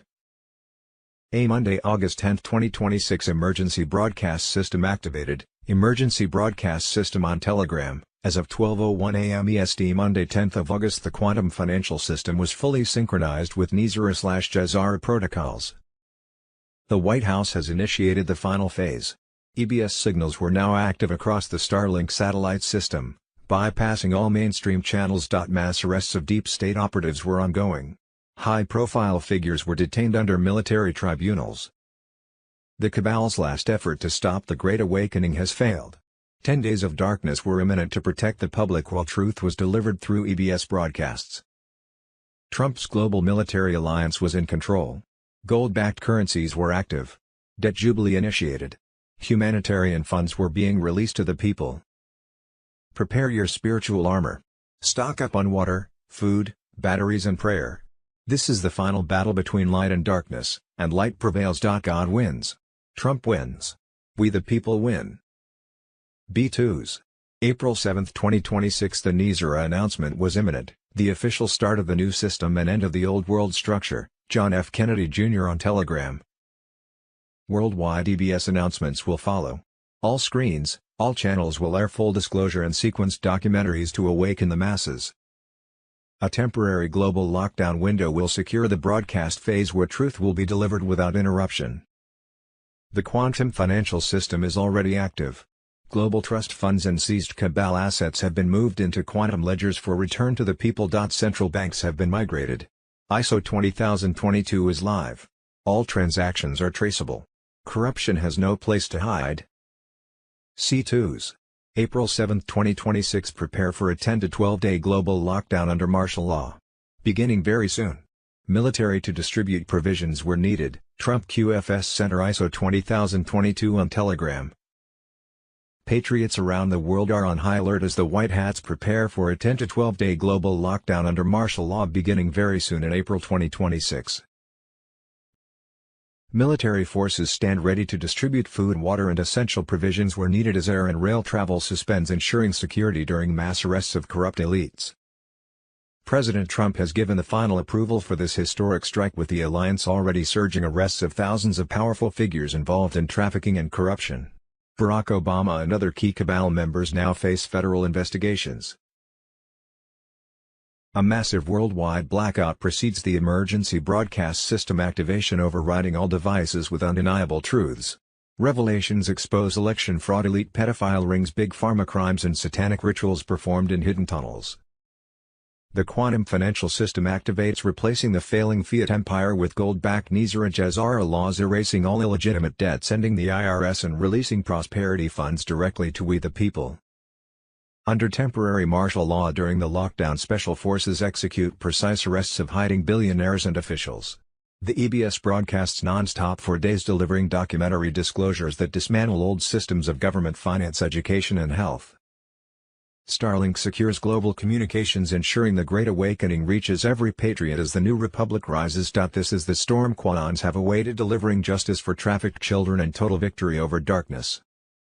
The Rothschild, Clintons, Gates and entire cabal panic as their empire crumbles, with medbeds activating to heal patriots, veterans and rescued innocents. Stockpiles guarantee smooth transition with no hardship for those loyal to the plan. Border strength and sovereignty returns, and a golden age of freedom, abundance and advanced technologies dawns. The deep state falls completely as holographic evidence seals elite fates in tribunals. Patriots have fought the long battle and now claim the light as the quantum reality of peace and prosperity unfolds for all humanity.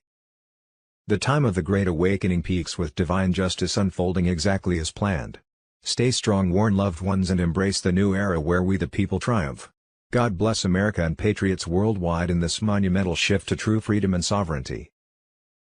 Possible timing. On Monday, April 6, 2026, quantum financial system was operational in 209 nations, with gold-backed currencies ending the fiat debt slavery. Trump has ripped control from the cabal, restoring the sovereign treasury. No income taxes, tariffs and fair sales tax rule now. On Tuesday, April 7, 2026, Starlink broadcasts QFS announcements worldwide. Banks briefly dark as old debts are erased. IRS abolished. Prosperity funds launch for we the people. SWIFT, Society for Worldwide Interbank Financial Telecommunication, says that all messages about financial payments must now only be sent in the ISO 20022 format. This format works with a number of payment and settlement methods, such as wire transfers across borders and securities transactions.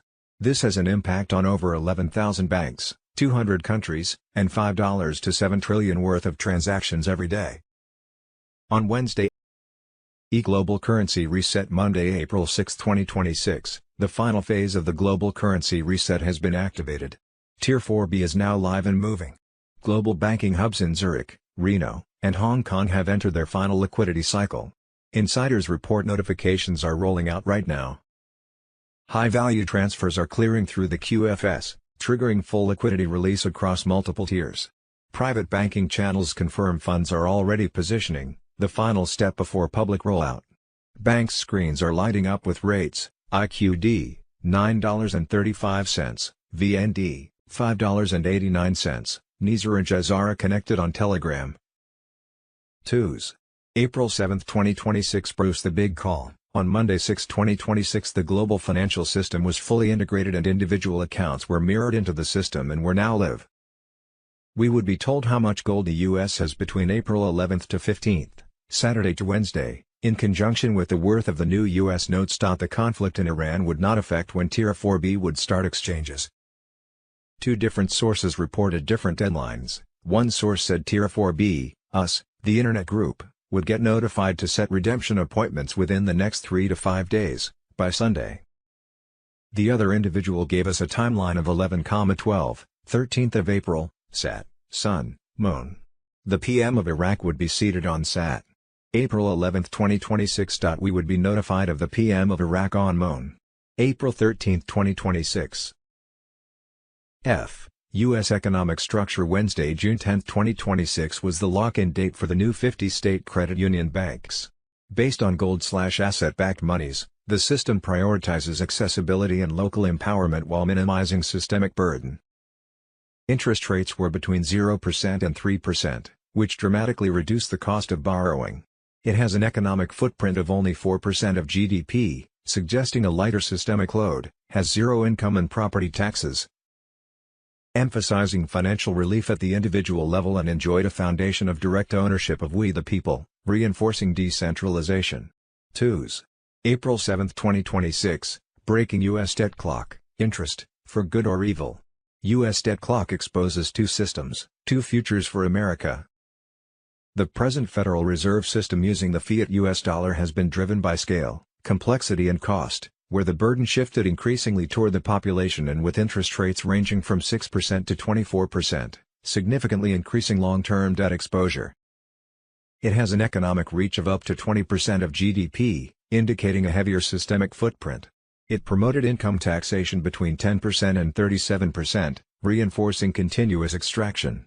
The banking cartel centralized structure was associated with concentrated control. Since the gold/asset-backed global currency reset activated on Monday 6 April, 63 major U.S. banks have collapsed under the Federal Reserve System, with over $517 billion lost. Wars and rumors of wars. 2s. April 7, 2027. Fox News, a U.S. attack on Iran has just killed 50 senior Iranian leaders, per Fox. This comes shortly after a post from President Trump tonight with a video of the strike. Mass arrests. 2s. April 7, 2026. Fox News, federal agents just delivered a major blow to the Jalisco New Generation cartel CJNG. In a massive coordinated raid across Phoenix, authorities took down a major stash house operation, seizing huge quantities of narcotics, weapons and cash. 121 plus arrested. On Monday, April 6, 2026, the U.S. Army Special Forces raided over 200 Hollywood mansions, going inside homes of the biggest names in Hollywood. Luxury gates were smashed. Hidden basement elevators descended into personal dump tunnels that connected to the Mount Rushmore master map. They arrested the heart of the deep state. Guru Information and Intel, I2s. April 7, 2026. Final phase begins. Financial system collapsing as hidden battle escalates. Patriots around the world are witnessing the final phase of the Great Awakening as the financial system edges toward total collapse amid an escalating hidden war. Gene Decode, the veteran U.S. Navy submarine expert with extraordinary remote viewing abilities, has delivered powerful intel that is electrifying QAnons and truth seekers everywhere. This dedicated truth investigator explained how Zionist forces, separate from biblical Hebrews, originated from ancient bloodlines tied to the Rothschild and black nobility elites. These entities have manipulated events for centuries to establish their one world order through engineered conflicts and Hegelian dialectics. Israel operates effectively as America's 51st state in this grand scheme. Current Middle East developments are part of a desperate setup for broader global conflict, aiming to pit civilizations against each other. Yet the White Hats Alliance has masterfully countered, exposing the off-world origins of these dark forces from the science system and their soul-hacking technologies. The push for gas fields and new canals reveals their greed, but the light is prevailing. BRICS nations are accelerating de-dollarization with gold-backed currencies, crushing the cabal's financial empire. No new fiat currency has been printed since 2017, and leaders worldwide are dismantling central banks. The quantum financial system is poised to bring true prosperity and freedom from debt slavery. Underground battles continue fiercely, with targeted earthquakes marking dump cleanouts and the rescue of countless trafficked souls. From the Middle East borders to Asian networks, The alliance is destroying child trafficking operations and satanic strongholds. In America, the deep state ramps up medical tyranny with tyrannical rules allowing home invasions and forced quarantines. This blatant declaration of war on the people will ignite massive peaceful resistance and civil disobedience. The White Hats ensure it awakens the masses without full kinetic chaos. Trump's strategic trials will unleash classified evidence of widespread election fraud and deep state crimes, serving as the ultimate revelation. The emergency broadcast system awaits to broadcast the truth globally. Spiritually, this is humanity's defining moment. Reject false divisions, stand for the Creator, and envision the new golden age. Suppressed free energy technologies will return, the planet heals, and victory over these invaders is at hand. Patriots, the cabal is in its death throes. The financial collapse signals their end. Stay strong, united, and ready for liberation. The alliance plan is unfolding perfectly, and the best is yet to come. What we think we know as of Wednesday, April 8, 2026: 2. April 7, 2026, did they really think we would believe there was another mission to the moon? It's all been faked so NASA could continue to launder millions of U.S. taxpayer monies into their pockets. Post from Starkey Farmstead. 2. April 7, 2026, former Kentucky clerk says illegal aliens are being sold $200 driver's licenses all throughout the state. The undocumented workers would come into the office in groups. I found out it may have been going on for a couple of years before it was found out. A key to pulling off this scheme was making sure the required Homeland Security screening was never run. She says this happens every day. 2. April 7, 2026, Pam Bondi was fired, in part, because President Trump believed she had tipped off Eric Swalwell, according to the Daily Mail. Trump reportedly believes Bondi had tipped off Swalwell about the FBI's effort to share investigative documents about his relationship with an alleged Chinese spy. The FBI was preparing a cache of documents on Swalwell's relationship with Christine Fang, the Daily Mail reports. She's intervening in those matters. The White House wasn't pleased she was intervening due to her personal friendship with Swalwell, a source told the Daily Mail. 2. April 7, 2026, on July 4, 1917, Nikola Tesla's Wardenclyffe Tower on Long Island, New York, was demolished by the federal government when they found out he was planning to give the world free energy as a gift.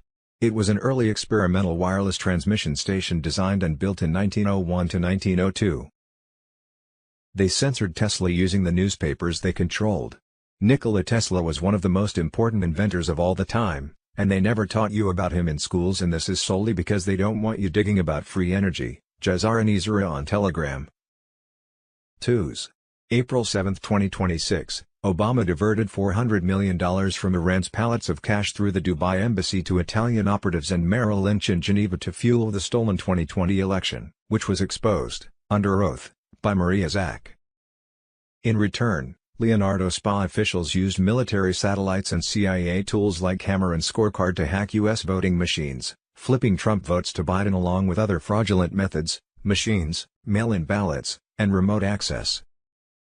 China coordinated the operation with tech and bribes, the CIA oversaw the stolen 2020 election, and the FBI covered it up, all to install Biden as a puppet to the cabal and foreign powers. This global election fraud cartel is the largest threat to American democracy in the world. 2. April 7, 2026 shocker from FBI Director Kash Patel was that deep state operative Erica Kirk, widow of TPUSA founder Charlie Kirk, has been taken to federal court on alleged criminal ties to Jeffrey Epstein, Israeli Mossad, and child trafficking. 2.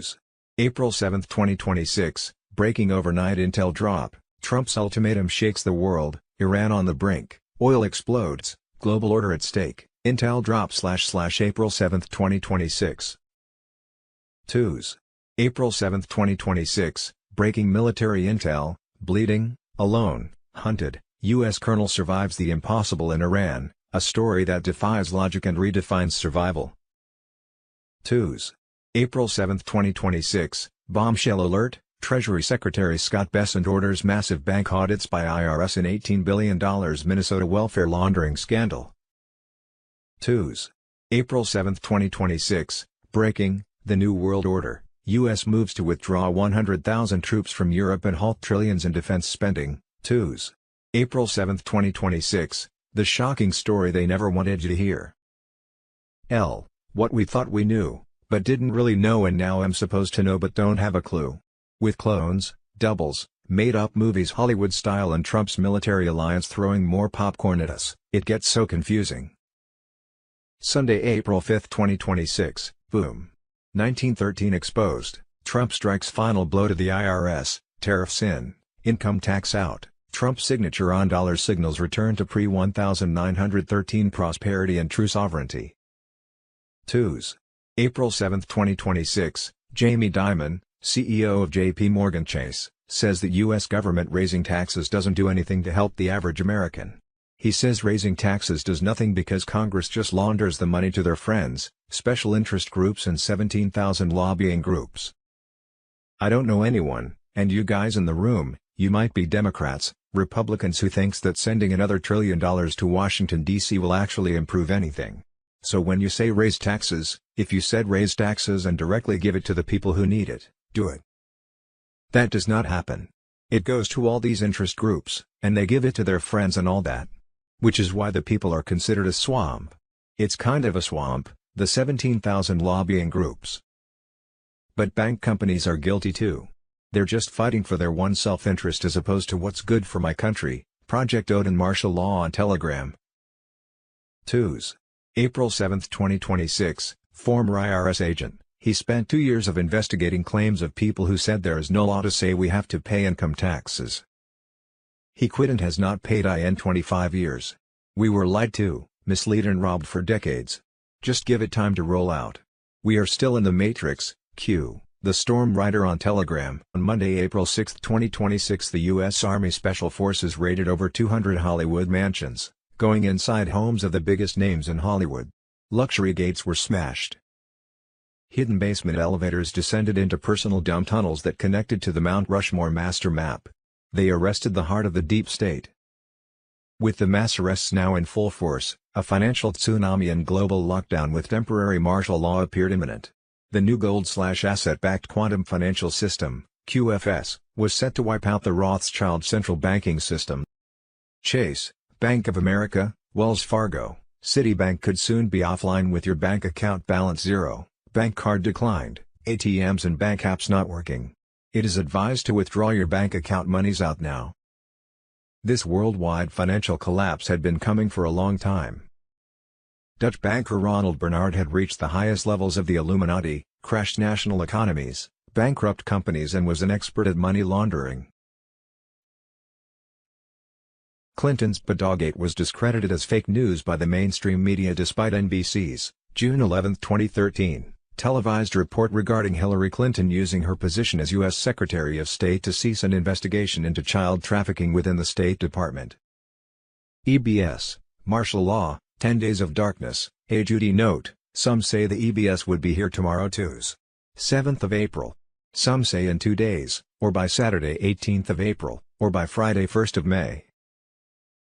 They all say soon the EBS will announce a world financial collapse. Martial law and 48-hour communication blackout would occur, complete with worldwide lockdown with no internet, bank, ATMs, phones and 10 days of darkness.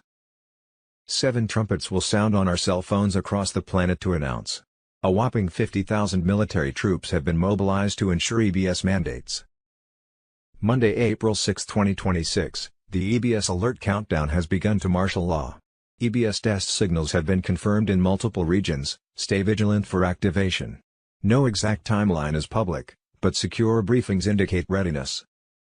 Prepare for a 48-hour communication blackout, along with lockdown. No more deep state censorship, no more fake news feeds, only documentaries expounding truth across every TV, radio and internet broadcasts worldwide. Expect 10 days of media silence as the military controlled communications and spit out emergency broadcasts revealing everything. This will be a time of communications reset, with cell towers neutralized as weapons, banking system frozen and ATMs, credit and debit cards not working. 7 trumpet EBS alerts to sound out on every phone across the planet announcing temporary worldwide martial law and 10 days of communication darkness. Internet, shut down, ATMs, banks, offline, phones, emergency calls only. #be prepared. Stock food, cash, essentials. Be Saturday, April 18, 2026, when the EBS activates. Do not be afraid, be ready.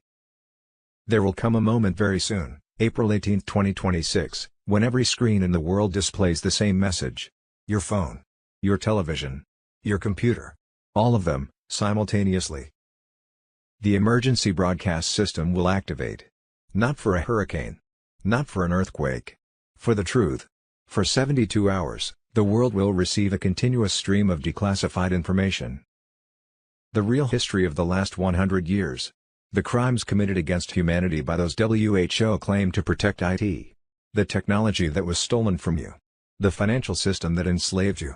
All of it, unfiltered, undeniable, and unstoppable. Some people will panic. That is expected. A lifetime of programming does not dissolve in an hour. But you will not panic. Because you already know.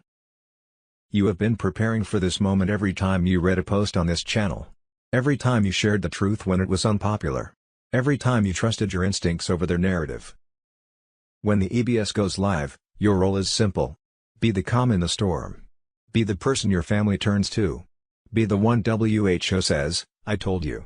And now I will help you understand. The old world ends with a broadcast. The new world begins with you. Quantum financial system is operational in 209 nations with gold-backed currencies, ending the fiat debt slavery. Trump has ripped control from the cabal, restoring the sovereign treasury. No income taxes, tariffs and fair sales tax rule now. On Tuesday, April 7, 2026, Starlink broadcasts QFS announcements worldwide. Banks briefly dark as old debts are erased. IRS abolished. Prosperity funds launch for we the people. Patriots prepare for EBS revelations exposing the satanic networks that have plagued humanity for centuries. Global currency reset on Wednesday, April 1, 2026. The global currency reset and Nizara/Jazara laws activated across 209 nations, erasing debts, ending IRS, launching prosperity funds and wiping out all illegitimate debts from the deep state bankers. Trump's sovereign U.S. Treasury note replaced the collapsed Federal Reserve dollar. No more income taxes, only tariffs and fair sales tax. The cabal's financial empire crumbles as the gold-backed QFS goes live. Tuesday, February 2026. Bruce, the big call. Military sources now said that April 6, 7 Mon. Tuesdays were now possible notification dates for Tier 4B to set their exchange appointments. People with Zim were to obtain their MedBed appointments starting Thursday 9, Friday 10, Saturday 11th of April. Official, redemption centers opening first week of April 2026, full Jazara protocol activated, Donald J. Trump office on Telegram. The countdown is over. Redemption schedules are now being filled with authorized participants. The infrastructure is live. What happens inside a redemption center? White check mark emoji, biometric verification, complete identity sovereignty, white check mark emoji, asset-backed rates, legacy currencies, Zim, dinar, dong, exchanged into digital value, white check mark emoji, quantum card activation, linked to your sovereign wallet on XRP Ledger, XRPL. White check mark emoji, instant access, borderless funds, 24/7, secure, white check mark emoji, debt clearance plus wealth management plus project funding, full post-exchange onboarding, access is strictly controlled. No walk-ins. Monday, April 6, 2026, final phase activated, no turning back. Confirmed, Tier 4B is now live and moving, Nizara and Jazara connected on Telegram. Global banking hubs in Zurich, Reno, and Hong Kong just entered their final liquidity cycle. Insiders report notifications are rolling out right now. This is real-time execution, not speculation. Breaking intel, massive QFS movements underway. High-value transfers are clearing through the QFS, triggering full liquidity release across multiple tiers. Private banking channels confirm funds are already positioning, the final step before public rollout. Live Bank screens lighting up with rates. IQD, $9.35, fully active internally VND, $5.89, exceeding projected values Zim, processing, elite groups receiving now. Monday, April 6, 2026 Nizara, National Economic Security and Recovery Act, and Jazara, Global Economic Security and Recovery Act, are two proposals for economic reform that have been circulating on the internet for quite some time. Tier 4B martial law. The main goal of these proposals is to make the world a better place by introducing a bunch of changes to the way we handle money. Some of these changes include eliminating debt. Imagine waking up one day and finding out that all your student loans, credit card debt, and mortgage have vanished into thin air. Sounds like a dream, right? Well, that's what Nizar and Jazara are proposing. Introducing a new currency. Say goodbye to the good old US dollar and hello to a shiny new currency backed by gold, silver, or some other precious metal. This would make the value of money more stable and less prone to inflation. Revamping the tax system. No more complicated tax forms or surprise tax bills. Nizar and Jazara want to simplify the tax system and make it more transparent, so you can finally understand what's going on with your hard-earned cash. Helping the little guy. These proposals aim to support small businesses and individuals by giving them access to low-interest loans and other financial assistance. Monday, April 6, 2026 QFS Information Center, Quantum Financial System and the Tier 4B Internet Group. The World of Currency Revaluation, Redemption Centers and Nizar Jazara Payments, Tier 4B ISO 20022 on Telegram. The Quantum Financial System, QFS, and Tier 4B Internet Group. This is where the future of currency revaluation and redemption centers comes alive. The financial world is on the cusp of a monumental shift, as Nizar and Jazara Payments begin to reshape global economics and individual prosperity. Are you ready for the shift from fiat to asset-backed currencies? The whispers of Tier 4B and redemption centers are no longer just speculation, they're about to transform your world. For those of you who've heard about Tier 4B, also known as the Internet Group, you might be wondering if you're part of this exclusive wave. It's about intent. If you've been involved in foreign currency like the Iraqi dinar, Zimbabwe ZIM, you could be part of the revolution. But this isn't just a group, it's a wake-up call. Redemption centers will soon be summoning those who are part of this currency revaluation. They won't be mystical places but could be your local bank or even an unassuming office. Once inside, the foreign currencies you've held on to will be exchanged for massive wealth. While many of us are aware and prepared, the general public remains oblivious. But once this hits mainstream news, expect a mad rush to redemption centers. The sleepers will wake up too late. And here's the kicker, the Quantum Financial System, QFS, rumored to be hack-proof and the future of financial security, is about to wipe out the central banking system. QFS promises to end the fiat slavery that has controlled nations for too long. What's more, it will shift the balance of power forever. And don't forget about Nizar Jazara, this treasure has been hidden from the public for decades. These mysterious payments, tied to everything from birth certificates to mortgages, will start filling QFS accounts. You won't even need a redemption center appointment for this part. The general public will be left in the dust, but you, the chosen few, will know what's coming. Prepare now, because the Quantum Financial System is here. Get your hands on foreign currency while you still can. Monday, April 6, 2026, they did not shut down the world in 2020 because of a virus. They shut IT down because of what was happening while you were locked inside, Mr. Poole on Telegram. While you were counting cases on your television screen, the largest military operation in human history was taking place underground. Literally underground. Between March 2020 and December 2021, Special Operations Forces from 22 nations conducted coordinated raids on a network